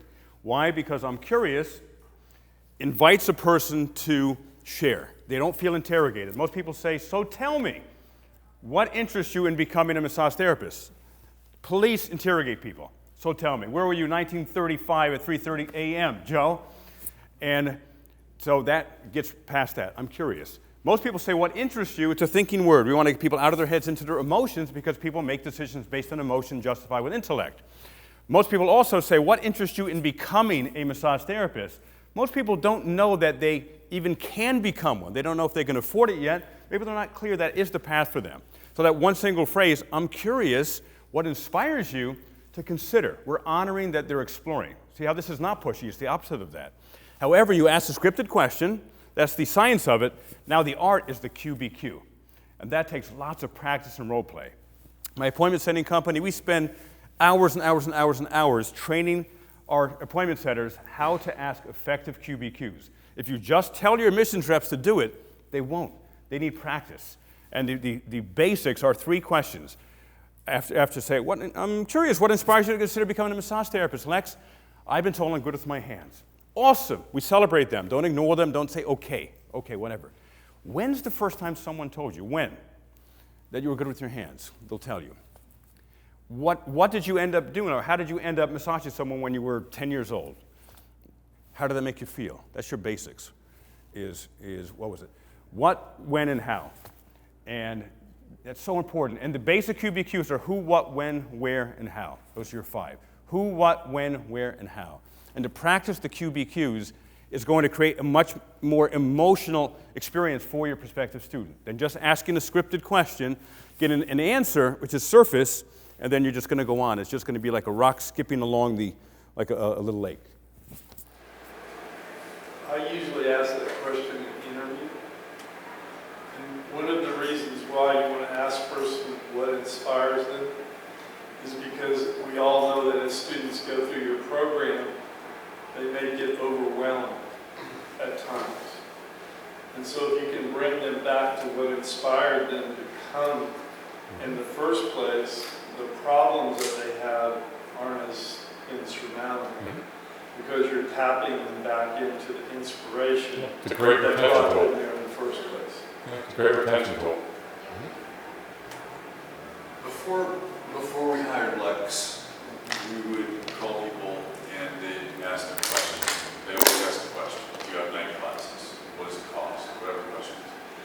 And we would not only answer their question, we'd answer every question in advance. We have day, night, financially, give them the whole human website, right? And when he showed us this, we said, they're going to want answers to all these questions. And I was stunned the first time I took a call, and I asked a question. I answered their first question, and then I asked one, and they answered it. And I asked a follow-up, and they answered it. And I went through all the questions, and they answered it. And not only was it not manipulative, and it worked, they made the appointment, but I hung up and said, I just met this awesome person who I can't wait to meet when they come in. It was an authentic connection by asking them questions about who they were. And on the other side, they just talked to an awesome person who really showed an interest in them and learning more about them, and that's what gets them to show at 80% versus setting an appointment that may or may not show, but they just created a connection with somebody because it's an emotional process, and that's the key to this. And then when we get to questions like, what don't you like about your job? I go to that one twice. What else don't you like about your job? Well, I don't like my boss, he's a so-and-so, or I don't like my hours. I have to work 9 to 5, Monday through Friday. That seems extraordinarily hard. Wow, that's interesting. Tell me a little bit more about that. How does it make you feel to go to a job every day that you have to work 9 to 5? Well, terrible. Okay, whatever, I mean, I'm using an example there, but that's what I want them to get at. I want to know twice what they don't like about their job. And again, these are questions I'll also ask again in the interview when they come in, but I'm using this to build that. Once we've gone through those questions, I'm ready to kind of transition right into the closing piece. So hey, based on our discussion, sounds like you're serious about making a change. What I suggest as the next step for you is a one-on-one career planning session, something to that effect. And then, here's what you'll do. While we're here, we're going to sit and talk about, learn this. You're going to have a chance to meet with financial aid, learn about the different options that you may qualify for. You'll have a chance to talk to career services, learn about our lifetime placement opportunities. You'll have a chance to tour the facility, potentially meet with students, talk to some of our staff, and we're going to do all of this for you. So I'm kind of telling them what we're going to do. At no point have I said one thing about what we do. I haven't told them we have small class sizes with real-world instructors, and none of that. Nothing's ever come out about that. And then that's pretty much it. We're ready to close. So I just transitioned into here's what I suggest. We've built this great rapport. I'm just going to suggest what we're going to do next, and then this is where we also find out that most of the reps don't even ask for an appointment. They just give the information out. The person says, yeah, great, thank you very much, and somehow the phone call goes away. The close is not extraordinary, but this is what we're going to do. How does that sound? Sounds great. Awesome. I've got openings today up until 6. I've just closed them. How does that sound? Kind of a closing statement. I mean, I don't know if you consider it the close, but to me, that's about it. That's as harsh as we're getting here. We're not, this is not a demanding thing. Great, because you're so serious, I've got openings today up until including 7 o'clock. What would work for you? What time's best for you? So if they say, sounds great, we move. If they say no, they want to check their schedule, maybe it sounds good. Can I give you a call later today? So after you've had a chance to check your schedule, what time's going to be good for you? Or if no, and I grabbed this one from Lex, what do you see is your next step? Something he may ask. But the key for me here is I just went from making it all about trying to get you in today, but we've given them an opportunity to think about it. We didn't push, but this is the key here, is you do not ever get off a call or you do not ever let a student leave your facility without a specific date and time for another call or another meeting to happen. That's an absolute critical rule. If they want to think about it, great. I totally agree. I think you should think about it. I need to talk to my husband about it, my wife about it. Awesome, I think you should. Totally agree. How about if I give you a call later today after you've had a chance to talk? How would 7 o'clock work tonight? Maybe you can have your wife or husband on that phone call if they have any specific questions. Be more than happy to answer those as well. I didn't push, but I set up a time to do that. And if on a career planning session, the same thing happens. If somebody decides I don't want to enroll today, let me think about it. Great, totally understand. I'll handle their objection if I possibly can, but if they still insist that they've got to think about it or do whatever, totally fine. How about if I give you a call on Thursday, 6 o'clock? We'll talk about it then, or whatever. So I'm setting a specific appointment date and time. Most people get off the phone or get out of the appointment, and it's like, well, let me get back to you. Totally, yeah, give me a call as soon as, give me a call when you think you're ready. Yeah. Ooh. Yeah, I hear a lot of reps do that. Like, call me when it was better time. One of the things is with an effective script used effectively, the vast majority of people will create appointments. However, whether they do or not, always tell them, like say if you're going to see them, I will see you later today at 5 o'clock, and in the meantime, it's what I call an in the meantime. In the meantime, I'm going to send you a link to a video massage lesson on how to give a great neck and shoulder massage that I think you'll enjoy. And if you haven't created some simple video massage lesson, 3 to 5 minutes, do it as soon as possible. And that you're actually experiencing, learning something, some techniques, some simple A and P. And that goes a huge way because suddenly they got better at some simple basic massage. Hey, their spouse says, how did you learn that? Where'd you learn that? I learned that from so-and-so school. And whether they create an appointment or not, always send them in the meantime. And if they don't, I'll give you a call tomorrow at 11 o'clock, as you said. And in the meantime, I'm going to send you a link to a great video on how to do massage that I think you'll enjoy. And that will absolutely raise your contact rate back for callbacks as well as your show rate. Yep, absolutely. All right, so we're going a little longer than I anticipated in this first session, but it's fine. It's all been good enough, good stuff? Yeah. Worthwhile? So let's talk about the last few things here, and we'll do these fairly quickly. Objection handling. I'm not going to get super in-depth into this. Okay? 5 steps here to handle objections. I can't do this for whatever reason, or I want to think about it, or whatever. It's too expensive, it's too whatever. Totally fine. Number 1, agree. Number 1 rule in sales, always agree. Always, always, always, always, always. Even if they're wrong, always agree. It's too expensive for me. You know what? I totally understand. It's an expensive program. I understand. I agree. Well, I'm not saying I agree necessarily, but I understand. You think it's expensive. Totally understand. You think that, it's an expensive program. I agree. Isolate it. Outside of cost, is there any other reason that would make you think you wouldn't want to do this? No. Good. So cost is my only issue. I can validate that. If I can show you a few different ways to help you overcome the cost or reduce the out-of-pocket expense, would you consider moving forward? Okay. And then I'll solve it or challenge them to move forward at that point in time. The feel, felt, found method, have you ever heard of this? Essentially, this is a great way to handle objections. I don't like the word overcome, but handling objections. Good way to handle objections. I understand how you feel. We've had many students that felt exactly the same way that you do, and this is what they found when they came here.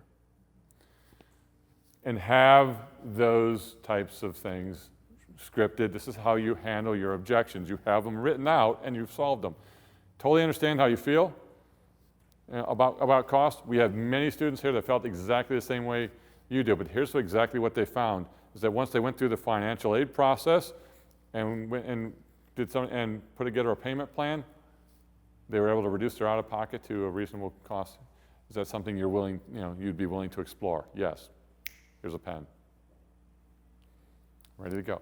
Are you willing to at least go through the process? Are you willing to at least do this? Yes. Let's enroll. Let's go. And then we'll figure it out as we go. So agree, isolate it, validate it, solve the issue, give them a solution, and then challenge them to move forward. But you've got to practice this stuff on a daily basis. If you're not practicing every single day, you're not practicing at all, because sporadic is not going to help you. Then following up, appointment setting process is not complete without setting the day and time. I like to confirm their appointment. I took this from somebody. One last question for you is there any reason on planet Earth, I won't use what Lex and I say, but is there any reason on planet Earth that would prevent you from keeping this appointment? So, should I give them the one we typically use? Is there any reason other than a zombie apocalypse that prevents you from attending your appointment? And that's what I use a lot in my appointment setting company, and people laugh, and it also brings out some elements I don't like. They'll laugh and say, well, maybe if I can't get a babysitter. Bring your kids. Hey, but I got 17. Bring them all. We love kids. And so my bus may be late. I may be late. I don't know if I get out of work on time. You know what? How about we adjust your appointment a half an hour? So this helps me confirm the appointment, and if they bring up anything here, it allows me to make an adjustment in the time. Well, if you think this is going to be cutting it too close to make here at 6:30, how about we make it 7? I'd rather get an appointment that shows than an appointment that has a chance of not showing. So, and have some fun with this question. Is there anything short of a nuclear Armageddon that would prevent you from coming in today? Nope. Okay. Send a pre-tour email, confirm the appointment with directions and an agenda, so make sure you've got an email that goes out, which most of you, I think, do. In the meantime, Lex mentioned it, I like to give out links to Facebook, links to the website, links to articles, links to YouTube videos. Lex mentioned making your own videos. I like to get them on Facebook as well. I want them to follow me on Facebook. So before I get off the phone, if I can get them to follow my school on Facebook, I want them to do that, because then at least it gives me another chance to connect with them, but they can also see what it feels like to be a student at our school. And then a 24-hour and a same-day text reminder to go out sometimes if you want to help confirm them. And then the last few things we'll check here, and then we'll try to wrap it up and take a quick 5-minute break. No-shows. So somebody doesn't show, what do you do? Okay. 15 minutes, if they haven't showed up, we should be on the phone. Okay, so if somebody hasn't showed up and it's 15 minutes past their appointment time, you need to be on the phone with them. Oh, I don't want to sound like I'm bugging them. Okay, yeah, we do. Okay. So I'm going to call them. Hey, are you running late? Everything okay? Phone, text, email. They don't answer. 30 minutes later, if I haven't gotten a hold of them, I'm going to call them again. Now I'm concerned. I'm going to treat this as if they're in a ditch. Okay? Hey, I know this is really important to you. Something serious must have happened. At least give me a call. Let me know that you're okay. Okay? That's how I'm treating that 30-minute call. Okay? I'm concerned now. Should I call 911? Where are you? I hope everything's okay. And then if we have time, 2-hour call later, it's a little less panicky, but I understand something must have come up. Hopefully everything's okay. Give me a call, let's reschedule. And then I'm going to call them twice a day for the next 4 days, which is a lot, yeah. Why not? What is the worst thing that could possibly happen? They'll tell you, don't call me again, or they'll never answer the phone. Texting people without their permission, is that, so... Well, on your lead form, you should always be telling them that you're going to use that methodology. Okay, so we should... You need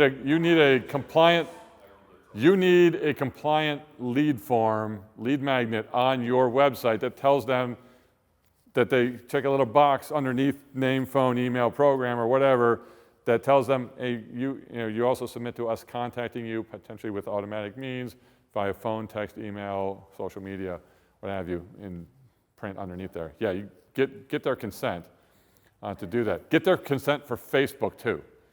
Because I want the highest contact rate that you'll have of any contact attempt is going to be Facebook. Okay? And don't give me millennials don't use Facebook, because they do. Okay? They're on Instagram, which is owned by Facebook, but they also have a Facebook account that they use for other things. Okay? So when somebody contacts me, sometimes I'll think, should I connect with them on Facebook? So is that kind of creepy stalkerish? Not if you told them you might. Not if you told them you might. Now, if out of the blue, They like my post, and then I'm like, so do I connect with them, or am I creepy? and that's why in your appointment setting phone call, you get them to follow you on Facebook, because now you're getting them actively into your on your Facebook so that I can message, and now we can have a conversation, because people will be much more willing to communicate with you via Facebook than they will via text, phone, email, because they're on Facebook. So this is an actual question. There are two different ways to be on Facebook, right? You've got a school page that they're going to follow you on, they're going to like Yep. you communicate that way if they like you. And You can't connect with them through a school page. She has a personal page or a professional page, but it's a personal page. That's a good point. Right? Is it okay to? No. Yeah. So what you want to have for your school is you have a school Facebook page, okay, and then you should also have an admissions Facebook page, okay, or use your school Facebook page to do it, either one. But I prefer to have an admissions Facebook page, and the admissions Facebook page obviously will share everything that we put on our main page, and then some things. I may share scholarships and other information and things that I find with you, so it makes it more valuable to you, for you to connect with me, but it also gives me a great way to connect with you. So depending on the size of your school, now obviously if you have 10 reps, 10 Facebook pages can get to be an IT nightmare. What are they posting? What do they do if I fire them? So who owns that page? So there are things that you have to set up in there. But if you're a marketing person too, I mean, it could be a last resort page, is to use your school Facebook page to reach out to them and say, hey, we've tried to contact you, we haven't got any response, thought we would reach out here. So I have ads on Facebook for my open house, and I'll have 24 people like it, and 12 of them I don't know. And then I look on my Facebook page, and they seem like they could be a prospective student. So I'm always like, do I say, hey, I see you liked our open house ad, if you want any information, but I'm always like, okay, like, am I a creepy soccer person because of generational? Yeah. Yeah, okay. Well, you can do that one I of have two ways, it. right? You That's can what do I'm it in a comment on the post that they liked and tag them in it, where you could connect to them. So which do you think is?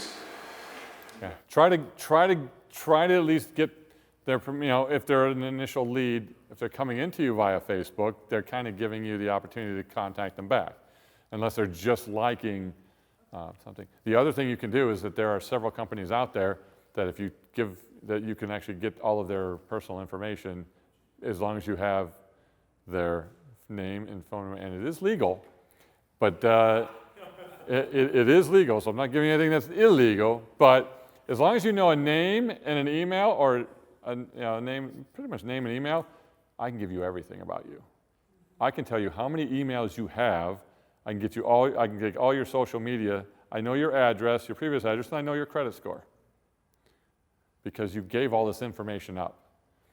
Okay, so it's not information that you haven't given up previously before, but there are companies out there that aggregate that stuff. Very scary. Well, what would I do with it if I don't have permission to use it and it wasn't trying to swing elections? You can swing. You can build a tower in Moscow. There's a lot. I mean, again, you got to be able to ask permission up front on different methodologies to contact somebody. So I'm not telling you to do anything you shouldn't be doing, but if you have the opportunity to connect via Facebook with a Facebook message, yes. But in your lead magnet or your main lead form on your website, you should get the approval to contact them via electronic means and other things out there. It should be something that you do. So last thing, let's take a quick break. I think we only have 45 minutes, so the next section will be really fast. If you're not coaching your team, coach your team. Okay, if you can't do this, then get someone that can help coach your team for you. I don't care if it's Alex, myself, somebody like that, anybody that provides coaching. Get some coaching for your team. I recommend a daily meeting. It's a 20-minute meeting every morning.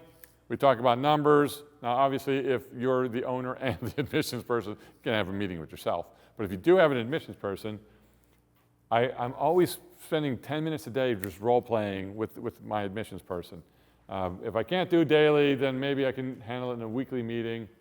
And if you think this was way too much to do, then somebody like Lex that has an admission appointment company, I didn't want to make it salesy here, but he's got a company called The Appointment Experts, and we do use it with a lot of our clients, and they will do appointment setting. They will also follow up on all your old leads for you, which is not a productive practice on your side. And typically they only charge based upon people that show. So it's a nice opportunity, if you can't do it yourself, to find somebody like that that you can outsource that stuff to, so that you can become more productive. Because if you can go from every 100 leads that you get, if you're only setting appointments with 20 of those people, but you could be at 34, you could technically increase your enrollment by 34% like that, without spending a whole lot of extra money to do it, or without hiring people. You just have to either outsource it or insource it. All right, so let's jump into it. Since we only have about 40 minutes left or so, we'll try to keep everybody on time. I don't even know what happens at 4 o'clock anyway. Is it it's a break anyway till 4:45? Yeah, I don't think those start till 4:45. I think so. I believe so. So yeah. Roundtables are at 4:45, so there's like a 45-minute break before those. Yes, that late. So if you didn't have enough of me, you can sit in on my round table, and we're going to go through some more stuff. So, or yours. Most of my round table stuff will be on marketing and web stuff today, since Alexis has one, so he'll be doing actually appointment setting.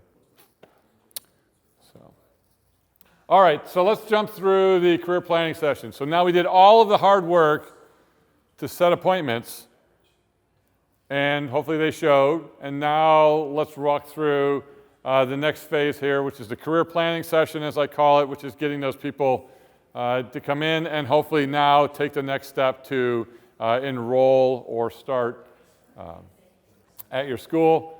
We already talked about the different processes here, so now let's focus on the career planning session when they come in. Very similar.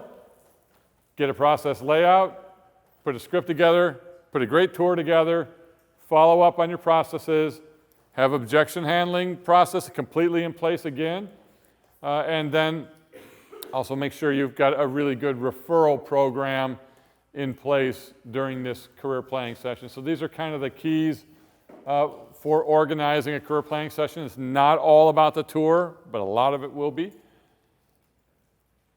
Emotion is the key. We talked about this in the last session. So we want to get people to realize their why, and now they're at our facility, and we're going to make this a really emotional journey for them once they've hit my facility, where I realize I have to do this to save myself. Okay? It's got to get to the point where I have to do this to turn my life around, to improve my life, or to get where I want to go. They have to get to that. You almost have to get them to the point of tears. Okay, so you've got to, Lex doesn't like the word dig, so he's not sitting here, so I'm going to say it. But you've got to go deeper with them. You've got to dig a little bit on these questions to really get to the root of the emotion of where they are. So again, our goal here on the career planning session is to enroll a qualified student, not just to enroll anybody that walks. Okay? We're here to sell value, not price. Okay, we're going to talk about that. It again should be scripted and trained. So I'm going to script out your entire tour and the entire process from beginning to end. Trial closes are the absolute must. So trial closing outside of the QBQ here, trial closing to me is one of the keys to the whole career planning session. I'm constantly wanting to, what'd you think about that? Did you like that? Do you see why we do it that way? Do you understand how this is going to help you? I'm asking those questions. Do you understand? Does this make sense? And if by the time they're done, they've done this like 100 times. So when I say, you ready to sign? Yeah, they're ready to go. So trial closing. Create an amazing first impression at your facility. Take ownership of everything. Your signage, your parking, your entrance area, the reception area. There's nothing that you shouldn't take ownership for and review. And we're going to appeal to all of their senses. And I think I've got something more in here on that. If not, I'll tell you what that means. So this is kind of the process when somebody comes to your facility. And let's call this a 1-hour process. So let's say it takes an hour from the time they arrive until we get through this process, not counting paperwork. Okay? But the entire process, let's call it an hour. Greet and set the intention. So we're going to greet them, set the intention, just like we did on the phone, with exactly what we're going to do.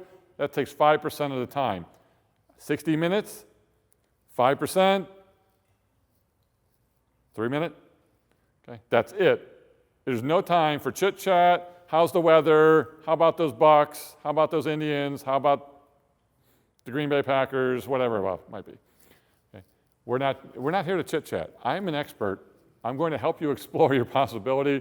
And I'm not going to be folksy. We're going to jump into this. Then we're going to get into the qualification part. That's going to take about 20 minutes or so.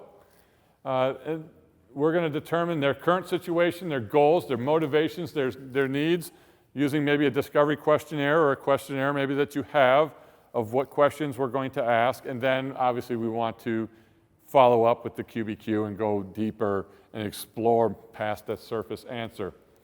That's 20 minutes.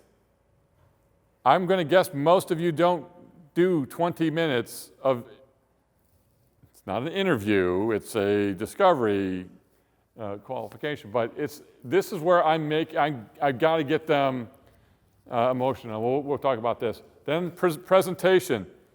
So now I got 20 minutes to present what we have to offer. So this is really where my tour is going to come in. I may talk a little bit about what we do, but most of it I'm just going to talk while I'm on the tour, and I'm going to show you. Depending on your facility, this could take longer. So I had 27 buildings and 1 million square feet. Took a little time to wander through, our facility, but it was scripted, and I knew where we would and wouldn't go. I didn't want it to be too long, but it obviously got a little bit longer. Propose. I'm going to show them what the investment's going to be in their future. That's only going to take a couple minutes. Okay? And then I'm going to close. That's probably only going to take me a few minutes as well to close, unless I have to handle a lot of objections, what have you, but I should be able to handle most of those. So this is kind of a loose, it's going to vary by prospect. I just don't want you to think that we don't have to ask them any questions. We're just here to tour them. So the way I kind of put this together is like it was a play or a movie. So act one of any movie, the first act is what they call the exposition, where we establish the main characters, their pain, their needs. It's a strong hook, so it's an exciting scene early in the movie. So when you go to see a movie, depending on the movie, I mean, obviously The Notebook doesn't have a dramatic opening scene, but there's usually something, but it does. So there's an opening scene that gets you emotionally, gets the hook, grabs the audience's attention, and hooks them in. How do you do that at your facility? We'll go talk about that in just a minute when we get to your facility. Discover their background, so we kind of learn about the character. So we learn about our hero. And the hero is your explorer, not your prospect, but your explorer. Okay? So we're going to learn about your hero. We're going to make an emotional connection. We like this hero. And then there's a catalyst that confronts the main character. So this is absolutely like making a movie with your career planning session. What's the issue that confronts that main character and creates a dramatic question?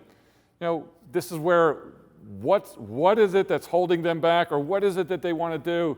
In every movie, that character comes upon something that's going to be answered later in the movie, but there's always a problem with the character. And this is what we find out early on. So, hey, the arrival of our hero. So this is our prospect. But we don't use the word prospect. Okay? At the beginning of the great play is the arrival of the main character, our explorer. Parking.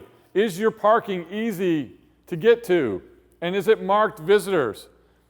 Okay, and even more, can you even personalize the parking for your prospect or your explorer or whatever you're going to call them? My daughter, my youngest she's a senior now in high school. And it's a little different because she's being recruited to play soccer, but they really rolled the carpets for you then, but as opposed to the other kids' admissions. But when we pulled into a couple of schools, her name was on the parking spot instead of visitor. They had plexiglass things, and they would put the names of the students that were visiting, for admissions they put their name on there. I don't know that you all have spaces and stuff that you can do that, but that's a pretty cool thing. When you pull in and someone's name is on the parking spot, how do you think that makes that person feel? Pretty excited. Then they walk in. Hopefully you have some kind of a great entranceway to your facility. If you don't, fix it, because it's your first impression. Dramatic, exciting, personalized. When I walk in, is my name on a board or a video screen that says, "Welcome Tom King to ABC University," whatever it might be. Put it on a screen. Put it on if you can't afford a 32-inch TV that's hooked to a cheapo computer running a PowerPoint, put a whiteboard or something up. But have their name, personalize it. Sight, smell, sound. So we talked a little bit about appealing to the senses. What's the smell? What do they see? What's the sound like where they are?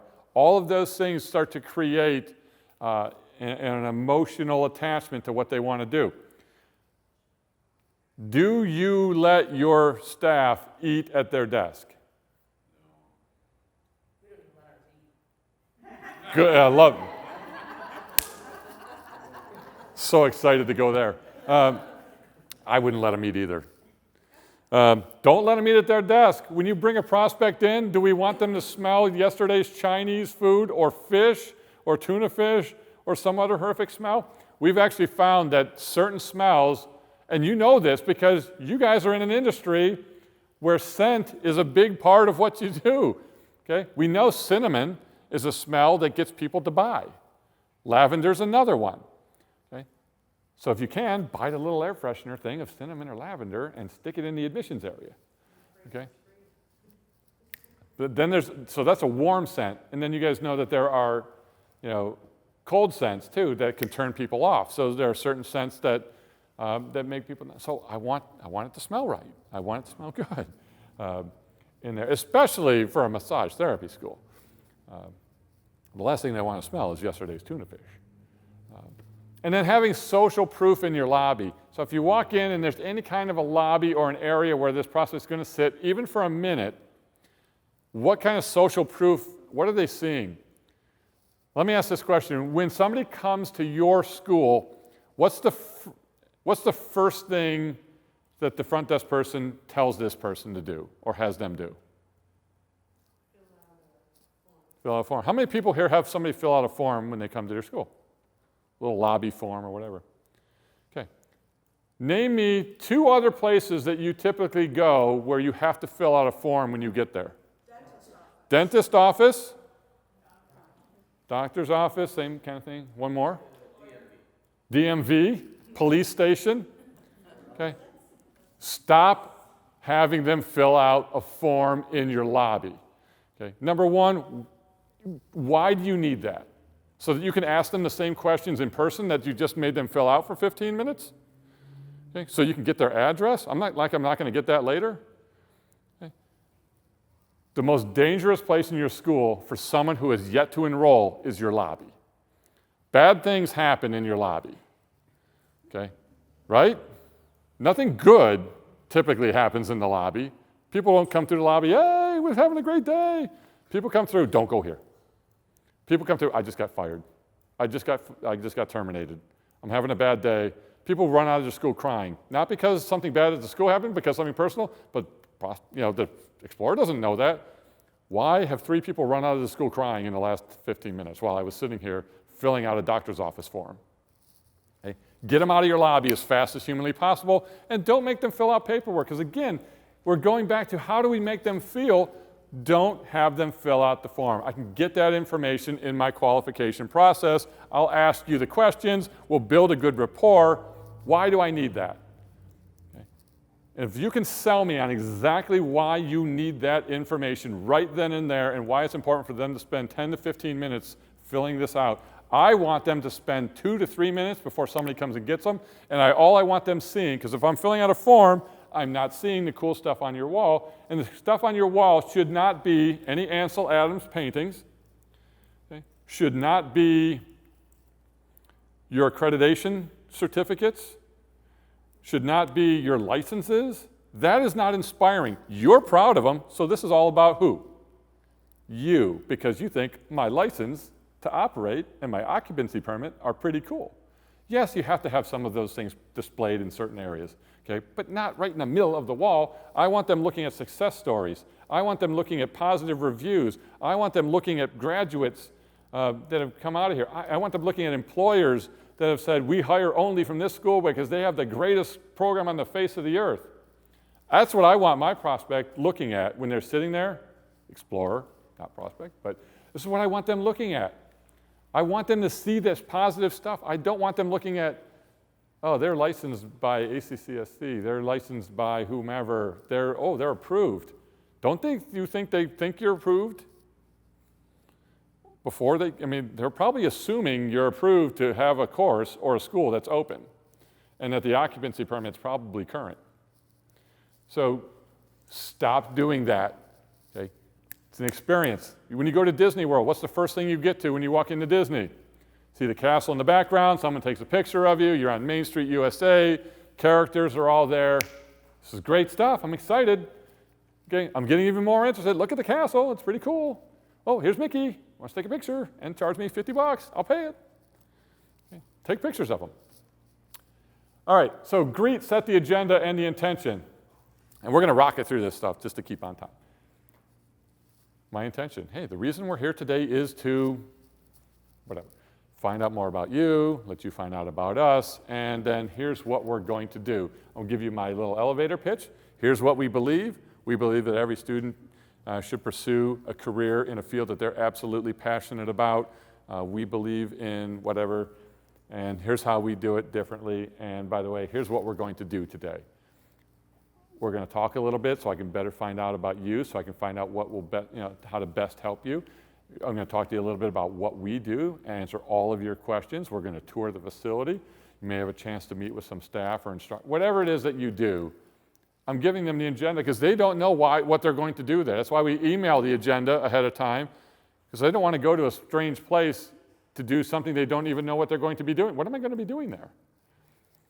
So let them know. I'm going to ask a lot of questions today so I can best help you. Please answer honestly. Feel free to ask questions at any time. I sincerely want to help you. How's that sound? Great. Your head's nodding already. Okay? Yeah, first one. We're good to go. Awesome. I just set the stage for me to ask questions, so now I can qualify. Get to the emotional core of their decisions, using a good questionnaire. Again, those questions that you asked, that you usually were asking in the lobby, you can ask them here. Okay. Hey, before we start, would you mind if I at least got your address? You know, before we begin. I don't know why you need that right then and there, but because I'm going to market to you until you die. Okay? Because that's the only reason you need an address right then and there, is so I can send you marketing stuff.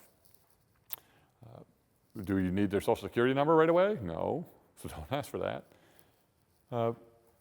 Build good rapport, establish yourself as a trusted advisor. Some of the same questions that we were talking about before are things that we want to ask at this point. I know you've answered some of these questions on the phone, but I want to explore a little bit more just so we can really get to understand you so that we can find out what we have that would best help you and how to best help you. You know, do you have this? Tell me a little bit more about your job. I know you talked about it. Or if they had an appointment setter, you don't really have as much of that info, so we'll find out a little bit more and get through the qualifying part. The QBQ, again, we're going deeper with them. Tell me about that. Why is that? When's the first time you thought about that? I'm curious. Tell me what that means. So this is where we really are experts in discovery. We're experts in the emotional art of the QBQ and going deeper with these people and getting to their emotions. Why is it you want to do that? How would it make you feel if you were able to graduate and open your own, massage, business or something like that? How would that make you feel? Oh, it'd be great. How would your family feel about that? Who's supporting you in this decision? Is there anyone not supportive of you? Why do you think, why is that? Oh, it's great that you have a great support system. I'm celebrating that. It's fantastic. We find that our best students that are most successful here have a great support system. I'm glad to hear that. What family and friends are supporting? All of these questions. Where do you want to, where ideally would you like to go when you graduate from here? What would your future, be? Where can you see yourself in 5 years? Those types of questions. So you come through all of those. Okay, that brings us to the end of Act 1. Okay. I know I'm going quickly, but Act 1 was appearance of the hero. We learn about the hero and really what in their background typically or what their current situation is. Look at them, Deadpool. Great, I don't want to equate admissions to the movie Deadpool, but obviously you got a character. He's a character. Comes onto the scene, has a problem. How are we going to fix the problem? So he's got cancer, whatever, can't be cured, whatever. So we've learned about the emotional problems, baggage of the character. You can do it, you can equate Avengers, you can do whatever. You can find these in any type of process. So Act 2, typically this is the rising action. So if I'm building a movie, okay, this is where this is the longest act. This is typically the hero's attempt to resolve the problems that we found. Heroes are typically unable to resolve their own problems because they don't yet have the skills to deal with the forces that confront them. So again, this sounds like I'm teaching you how to write a play, but I am. So this is how you write a play. So Act 2, in the action, our hero, our prospect, our explorer, or whatever, they don't know how to resolve that problem. They know they have a problem. They know they want to go somewhere. They don't know how to deal. They're going to do it. They're going to need help. They must not only learn new skills, but arrive at a higher sense of awareness of who they are and what they're capable of. So our hero has to learn that how to use these powers or how to get there. And typically, they're usually aided and abetted by a mentor or I hate the word protagonist and co-protagonist, but they're aided by someone who can mentor them and typically teaches them how to use their powers or how to improve themselves. Almost everybody has that. And then eventually they realize what has to be done. And this is where you want to get them. You have to get the hero to realize they've now got to step up and this is what they have to do to improve their life, to change their life, to win the day, whatever. If you start to think about it this way, you're going to make a big impact on your explorers. and what happens. So here's how the presentation works. We've already uncovered things through our qualification. Okay, now we're going to talk about what we do. And so where we got to be careful, we have to kind of hopefully relate it to, but we got to build a ton of value. So we want to build immense value, and we want to inspire them to make a change and to go and take on, the world and do this. So we have to show them how our features will benefit them and how we can solve their problems to allow them to achieve their goals. What is it that we do that can help them get where they wanted to go? Can we do that? The FAB statement, which is feature, advantage, benefit, and feeling. So this is a little exercise that we typically do with schools that we work with, where I usually tell you, split up into different groups at your school. Maybe it can be small groups, but mix everybody together, instructors, instructors, admissions, marketing, whoever. And then I want to know 5 features that you think sets our school apart. Or 3 features that sets our school apart. So if we did this, we're not going to do it today, but this group would, at the school, I need 3 features of our school. 3 features of our school, 3 features of our school, 3 features of our school. Go, you got like 5 minutes to do this, 10 minutes, write down those features. Then I'll get a whiteboard and I'm going to write it down. You guys are going to give me your 3 features. You're going to give me 3. Do you think yours are going to be the same? No. I guarantee you won't. You may give me 1 that's the same, you're going to give me 2 more. I'm up to 5. Are you going to give me the same? Now you found that you had a couple the same, but maybe you'll give me 1 more. You guys may find that you didn't have anything in common with any of these other people. You've been on the moon, so you got 3 more. I had a school once come up with 100 different features for their school, a big school. Nobody was on the same page with what really set that school apart. Then one by one, I started racing until I get to the 3 things that really are unique to us that sets us apart.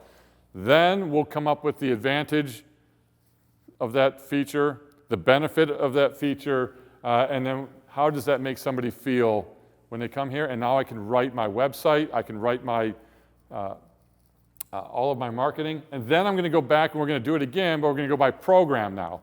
So now we know what sets our school apart, the 3 things, and we're going to go through, all right, for every program we have, maybe it's 1, maybe it's 3 programs, I want 3 features, 3 features, and we'll do this exercise until we come up with the 3 key features for each program, the 3 key features of the school, and then I want to know the advantage to the student, the benefit that advantage gives them, and how they would feel, how it should help them feel.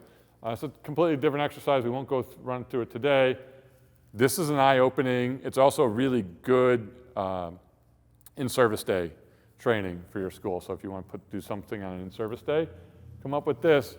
I guarantee you'll make changes to your website, your marketing, and if I get all of my admissions reps saying the same thing when we tour, we can really focus on why we're different. So the big 3 concerns that most students have are, number 1, can I do it? Can I afford it? And how is it going to benefit me? So as I walk through, I want to try to answer these questions as I'm doing my tour. And constantly I'm trial closing. We talked about this earlier. Do you see why this is important? Do you see why we do it that way? Do you see how many benches we have in here? Do you see why we're partnered with this company for our product to give us everything that we need so that you don't have to spend out of pocket? It's all covered. Here's your kit that you get. What's your thoughts on this? You see all the stuff you're going to get, and then when you graduate, we also give you this. I'm trying to build immense value as we walk around. I'm going to skip here in the interest of time, but people don't buy products, they buy the results of the products, that the results of products give them. So focus on creating value, and the price is going to become a whole lot smaller and less important to them. Really have to focus on this. And when I ask people what we do that's unique, I always come back with, so what? What's that mean to me as a explorer? How's that going to benefit them? Well, what do we do that's cool? Okay, and then tell me, so what? What's that do? Well, here's our lunchroom. So what? Tell me why the lunchroom's important. Okay? And the lunchroom is important. So taking breaks, it's a physically demanding field. Understanding how to take breaks, reset your mind, being able to study throughout the day. Nobody can learn for 45 straight minutes, whatever. Explain exactly how that's going to benefit them and why you do it, and then get their approval. Do you understand why we do it that way? Yeah, awesome. Can you see the value of going to a program that has something like that? Yeah, great. Have a scripted tour that builds value. Selfie spots. So during your tour, where can you stop so that they can take a picture of themselves, or you can take a picture of them that they can maybe share? Okay? So if you're if you're a dental school, maybe there's a dentist chair, have them sit in the chair, take a picture. If you're a massage school, maybe they, lay on a table, maybe they do something, whatever, I don't know. So you come up with different areas of the school that might be something that's pretty neat. At times too, I will have them maybe put on a cap and gown and take a picture of themselves on tour, so they can, hey, we give our students they graduate, we give them a cap and gown as part of the graduation ceremony. Hey, try this on, take a selfie. And guess what's in the background of that selfie? Your logo. Okay? I put 2 feet on the floor so I know exactly where they stand. Stand right there, take your selfie. Oh, my logo was in the back. Post that to your Facebook page. I just got marketing. Okay? Or if I give them a stethoscope in a medical program, or a lab coat, got the logo, everything's got the logo on it. So wherever I want them standing, I got to make sure that I'm getting some good marketing out of this, because I want them sharing these with people. Instructor wall. So when I take you through on a tour of the facility, hey, here's all our instructors. I'll tell you what, and I have their picture, how many years of experience, what certifications they may have. They're all up on a wall. Look, we've got 5 instructors, we got 10 instructors, we got 20 instructors. What's the one thing that you notice here? I'll tell you what, add up all the years of experience here. It comes to 952. Do you think you're going to learn something from a school that has 952 years of industry experience in its teaching staff? Yes. Look at all the certifications. Combined, they hold 32 different certificates. In fact, 3 of these people have written books too. Do you think you're going to, do you think you're going to be in a facility that not just is the curriculum going to be great, but all of the added tips and tricks that the instructional staff has learned over these hundreds of years is going to put you ahead of the competition, or if you went to another school? Okay. Yes. So I want to highlight my instructors. Career services. Do you stop outside of career services or inside? Do you have a list of all of the employers that have ever hired your students, so that I can go through, hey, here's a list of all the companies that have hired our students. Is there anybody on here whose name you recognize? Yeah. Is there anybody that you could see yourself working for? Yeah, I'd love, yeah, here. Great. Look at all these employers. It's a pretty impressive list, huh? Yes. Okay. So I'm showing all of these things off. We also have a part-time job board. So while you're here, if need be, some of our students have a need for part-time jobs. So here's some of the part-time jobs. I know that's not something you need right now, but you never know. Or it is something you need right now. This is another opportunity for you to potentially, and these employers know how to work around our school schedule. So we can maybe potentially help you get a part-time job while you're here, help you reduce the out-of-pocket costs that you might need. So that's career services.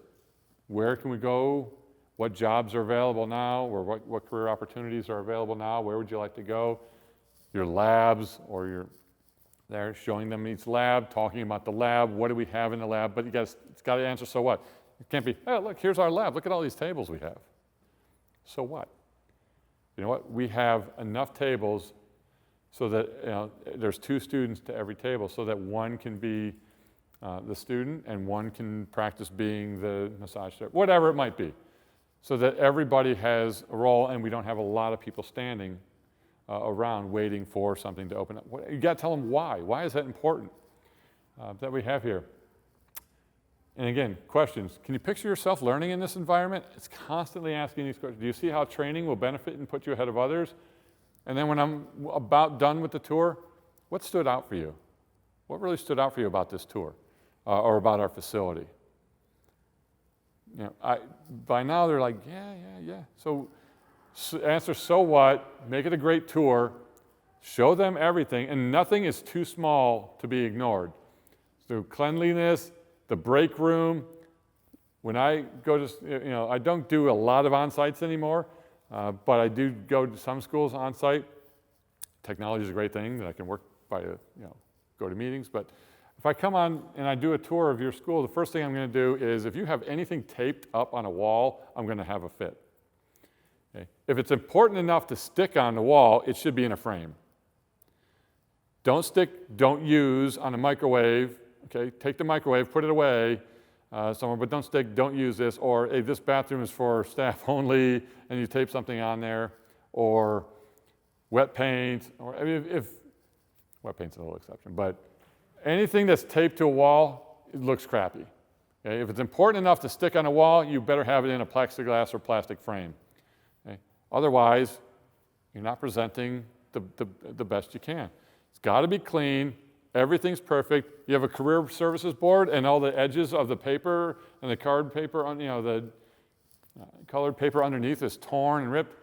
Somebody better fix that, because all of these things go into creating the greatness of what your school has to offer and increasing the value so that when I tell you the price, it's insignificant. All right, propose. So the next thing here is, we've got 5 more minutes or so. Let me show you the investment in your career. Now we're back, we're done with the tour, back to my office or back to my desk, and I'll show you the tuition investment and the costs. And this is your total investment in your education. Looking at total investment, which can help you achieve all those personal financial goals you set, whatever you may want to say. What do you think this investment in your education may be worth 5 to 10 years from now? Just getting them to, and I just want them to keep hearing the word investment in their education. And can you see yourself being successful in this opportunity? Yeah. And hopefully, Act 3 is the resolution of the movie. So this is where the main tensions are brought to the intense point. Based on the journey of discovery, the hero makes a decisive decision to save their own life and save their day. So here we want this person to realize, I've got to do this, I want to do this, this is how I'll make this go, and I'm going to close. I'll summarize what's best in the student to them. I'll kind of just go through a little list of all the things I thought were great, how hopefully we exceeded, what we do exceeds their goals. And then my closing statement here is, have I said anything that would make you think you couldn't do this or wouldn't want to do this? No. Here's a pen. Okay, have them fill out the application and start right there. Great, based on all the information you've given, I'm going to do 2 things for you. Provide a recommendation to our admissions board, and I'm going to help you get started on the paperwork. Okay, if you don't have the admissions board thing, you can ignore that piece, but typically most schools are supposed to do that. I just have one question, and that is a lot of times when you tell someone what your tuition is, they get like a sticker shock. Like you go to an automobile place and a customer's looking at cars. As soon as they see that bottom line on that thing, the number one thing that stops people from going to the school is I can't afford it. Mm-hmm. So my question to you is what are some of the statements? Some of the things that you can do. So Lex is a perfect time for you too. You can answer some questions. So the question was, sometimes sticker shock comes up when we cover investment in. So a couple things I will do. Number one is I will try to break that down to a manageable chunk, depending on the length of my program and how it's set up. So I'll make it become something more reasonable. With that, before I presented price 2, I've also presented all the financial options that we have. So before we even got to the price, I discussed, we have grants, we have loans, we have payment plans, we have some scholarship opportunities, we have veteran benefits, we have a lot of different opportunities to lower what your out-of-pocket costs are going to be. I'm in admissions, so I'm not covering financial aid. I'm just explaining the different types of aid that's available. So do you see how there's a lot of different opportunities, a lot of different ways, and then based upon what you may qualify for, we do have financial aid, and we can also work some things up. I still haven't given them the price. So when I give them the price, at least I've also let them know ahead of time that there's a lot of different ways that we're going to be able to reduce the actual out-of-pocket cost. That's the total investment. It's not necessarily your out-of-pocket. That'll be determined based upon what you may qualify for, as well as any of the grants, loans, scholarships that you may apply for. Just letting them know that there's other ways to do it. Also, that all of my students, if you have financial aid, my students will apply for financial aid, or most of them need to put together a payment plan. Is that something you're at least willing to investigate? Yes. But I don't do financial aid before this point. So I don't believe in having them sit with my financial aid people and then trying to close them. Okay? For a couple of reasons, but I don't want them to. Financial aid are not salespeople, number one. Number two, so I don't know what they're going to say. I don't know what they're going to give them. So I don't want to try to get you to, if this is the right thing for you, I don't want to qualify you out based upon money yet. I'd rather you make the decision that I want to do this, and then let's investigate the different financial options that may be available to you. To me, that's the setup for the close. We don't call it close, but that's fine. Is before we suggest the next step is to apply, the most important question is does this seem like a good fit? Does it seem like a good fit for you? Like regardless of money. And then if the money's, whatever the barrier is, once they've acknowledged that this is really what they like in their life, now your job is to help them get this thing they've told you they want. You've got to get them, if it's what they want to do, you've got to get them to say that before you find out what the barrier is, before you get them saying it's too expensive, before you even tell them what it costs. If you can get them to say that this feels like a good fit for me, I like what you do and it's what I want out of my life, then all the barriers are just things that you're going to help them overcome. Right, it's kind of, any questions, anything we've covered. Again, is there anything that maybe you would think you couldn't do this or wouldn't want to do this? I want them to say, no, I'm really interested, I want to do this. Great, here's the next steps. I'll help you make a recommendation, and then I'm going to have you meet with our financial aid team, and they're going to see if they can put a package together. Hopefully that makes sense for you. I'm not guaranteeing you're getting anything. It's just, you're going to meet with our financial aid advisor. They'll let you know what you may qualify for and exactly what your out-of-pocket is going to be. And then hopefully they'll put a package together, an award package together that makes sense for you. And then I'm not a pushy salesperson. I want to help you because you said this is what you want. If this didn't seem like a good fit, or if I didn't think it was a good fit, or a good fit for our program, I wouldn't be trying to figure this out. But I want to help you because it's what you want. But the other reason I brought that up is because in all relationships there's deal breakers. And you're trying to establish a relationship with this person. In our society today, and money is a deal breaker a lot of times. When you look at statistics, the rule is that most families can't pay an unexpected $400 bill. So now you're dealing with critical information where you're trying to sign someone up for a $10,000, $12,000 tuition. And so one of my things, the reason I brought it up is because I think part of the sales is saying, I know this looks like it's impossible, but one of the things that I say to people is, the first thing you need to do is make up your mind that you want to do it. And then you start dealing with how am I. Which is why I'm doing this before you sit with financial aid. I want you to make the decision that I want to do this. I really think a career as a massage therapist is a fantastic thing. This looks like a great school. The value was created. I created so much value on this tour that you want to do this. Our next step is at least we'll start the application process and then we'll get you to financial aid. Or if you don't have financial aid, we'll work together on different payment plans and other options, GoFundMe account, instructions, whatever. And if you guys don't use that, it's a good tool. Create a two-page thing on how to create GoFundMe accounts and train your students on how to create their own GoFundMe.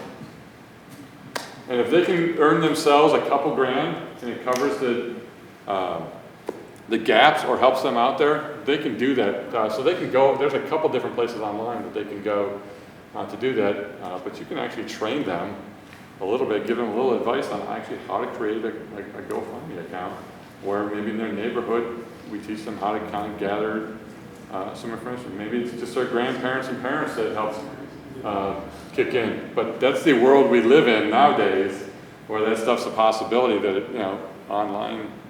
Any other feedback on price? Yeah, when values these calls and sales made? Yeah, we Yeah. talked through some. You know, one of the things, if someone's saying it's the money, I ask them, I'm curious, and just, again, invites them to share, if it wasn't for the money, say, just let's assume the money is, you know, that's doable.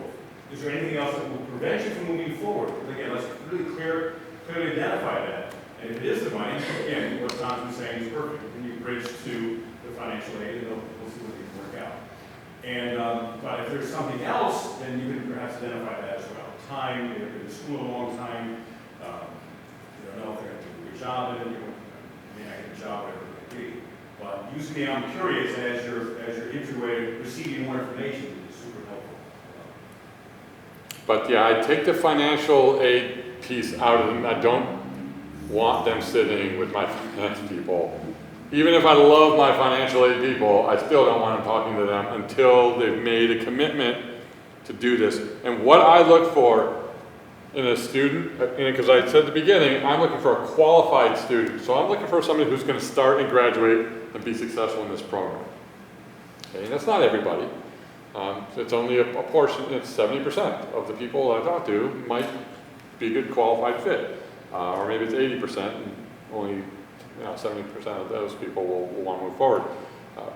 The number one thing all I care about is I want someone who's willing to do whatever it takes to be successful, because this is so important to them. I want a highly motivated individual.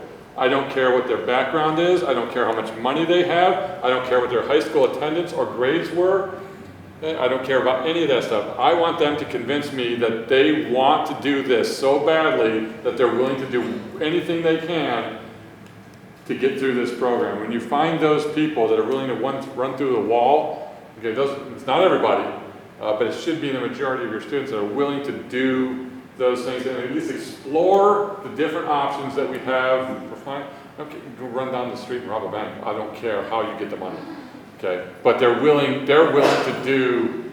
Are you willing to at least talk to relatives? Are you willing to look at a GoFundMe? Are you willing to at least talk to financial aid? And that's why I said 70% of the people I will enroll when they come in. So I'll get you to the application, but only 60% of those people will get through the financial aid process from there. So you're going to, or be accepted, or if you have an entrance test, may pass that test or something like that. So I'm getting you to the application, and then hopefully 60% of those people will get accepted and get through the financial aid process, and hopefully 90% of them will end up starting. But it is a numbers game. You just have to have enough numbers to get through this process, because if you're trying to rely on, hey, I'm going to enroll 80% and 90% of them are going to start, it's just not going to happen.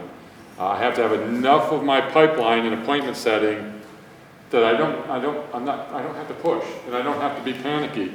Oh, you know what? They said we need 5 more starts. When you tell your staff as a director of admissions that you need 5 more starts, guess how many starts you typically get? 5. You don't get 6 or 7, you get 5, and guess how many of those people will probably make it? Yeah, like 2. Okay? Because people will do, when you're, I have a whole nother thing on, another time on how to run an admissions department. The only metric that I focus on for admissions is how many appointments we need. That's it. Because I know, based upon how many appointments, that I'm going to have this many enrollments, this many starts, whatever. So I work backwards. I have 4 weeks left till my start. I need 10 enrollments. I don't tell my staff I need 10 enrollments. I figure out how to get 10 enrollments, I need 40 appointments or something like that. I need 30 appointments to get 10 enrollments.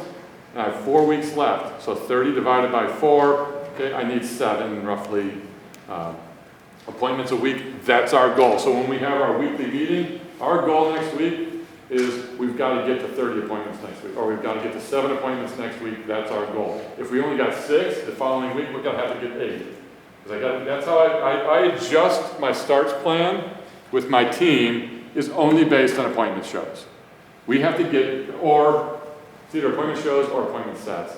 You can work it backwards by that 80% show rate and figure it out. And that's our goal. Our total goal is, let's get appointments set, because then we'll hit our start numbers if our typical numbers hold.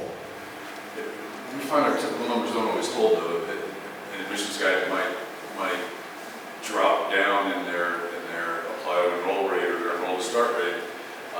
What we've started doing to decrease the chance of them putting butts in seats because they want to meet their numbers, their start numbers, is it's a little weird because we're looking at old data. It doesn't catch up to them for 7 months or a year. But we're tracking each admissions guy's graduation rate. Like, you start a bunch of people who shouldn't start, your graduation rate is low, that's a problem. So. And you can bonus admissions reps on graduates. Right. You can't bonus them on anything else, but you can bonus them on graduates, and you should. They should get paid. It's the only way you can incentivize admissions people is graduates, and you should incentivize them on graduates. You should pay them a bonus for graduates. And if you do that, it's not a dead bang that they're going to put all great quality people in there, but they're going to try to put good quality people in there. But it allows you to bring up that subject, because it's part of my review, hitting these numbers, but also your graduation rate. I mean, if my graduation rate at the school is 75%, and you're below that, that's going to be part of your review, and it may impact your pay. Now, you're going to get your grad bonus too, but it's not going to be as much as you should have been. And why is her grad rate at 80%? So I'm a numbers person, so I look at every rep's number for every category that we talked about earlier, plus grad rate, and that's what they're reviewed on a constant basis. So hopefully I answered some of your question in a roundabout way. We talked about handling objections. I'm not going to worry about stalling. I'm not going to worry about no enrollment follow-up because we're running out of time and we're over. And I know you want to go meet vendors, although you got a vendor here. So just come and talk to this guy. If they don't enroll, create next action steps. Don't let them leave without a specific date and time, and that date and time should not be more than like 48 hours away. We have to make it we need to talk again at a certain date and time. And if they don't, I'm going to chase them down, and I'm going to keep calling them.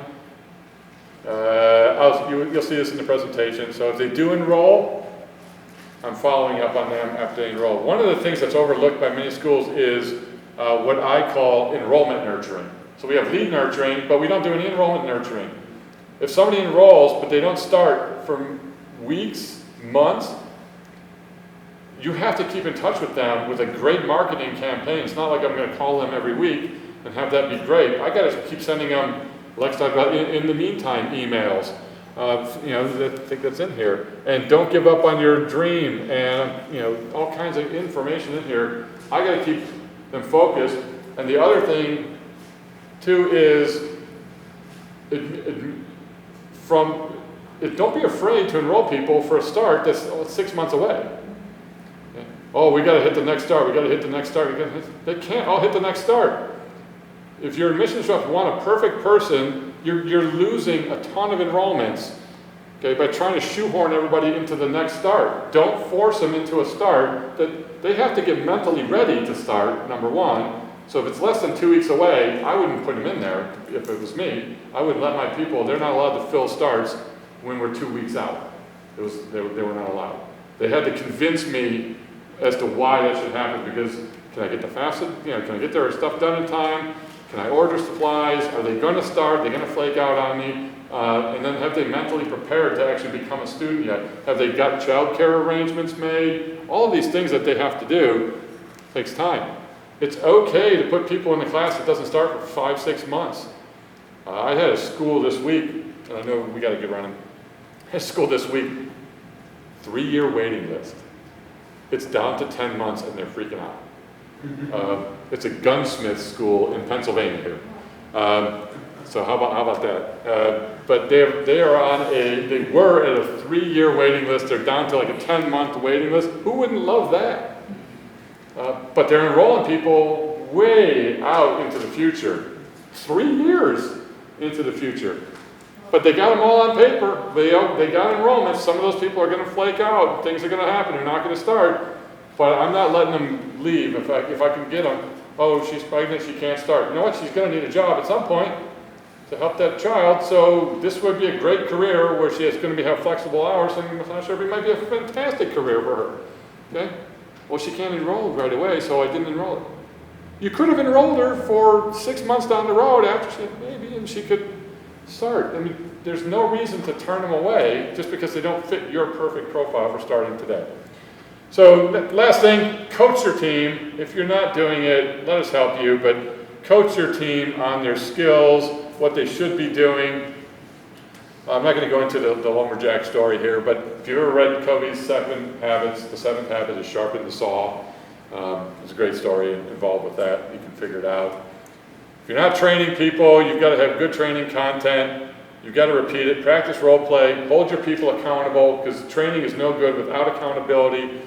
And if you can't pull it off and you can't do it, this is a little sales pitch thing here, but Lex and his company do have a video training series for admissions reps, and it's fantastic. It's a phenomenal thing. They're 3 to 6 minute videos. Your reps can go through them daily. They can practice. They can learn. There's tons of videos in there, dozens and dozens of videos. And it holds them accountable because it tracks how often they log in, how they scored on little quizzes afterwards, how many videos they watch. If you don't have the time, and most of you don't have the time to train your team, this is one way to do it. And we've seen really good results from a lot of our clients and enrollment resources with Lex and his group on this. So I figured I would throw it up there as a resource that you may not be familiar with. If you want more information, There's a special alliance arranged with the Alliance. It's usually $500 per month per subscriber, nominal fee. The entire training, I also do a live training mastermind every Friday, video training, and a live Wednesday role play video training. And instead of $500, it's just $250 per month per subscriber, nominal fee if you sign up. Yeah, so I don't know, 2,500 person for a year or something like that, $3 grand. One student will pay for it for like the next probably 4 years for you, depending on your enrollment rate. So it's a good opportunity. If there's anything that we can do, let us know.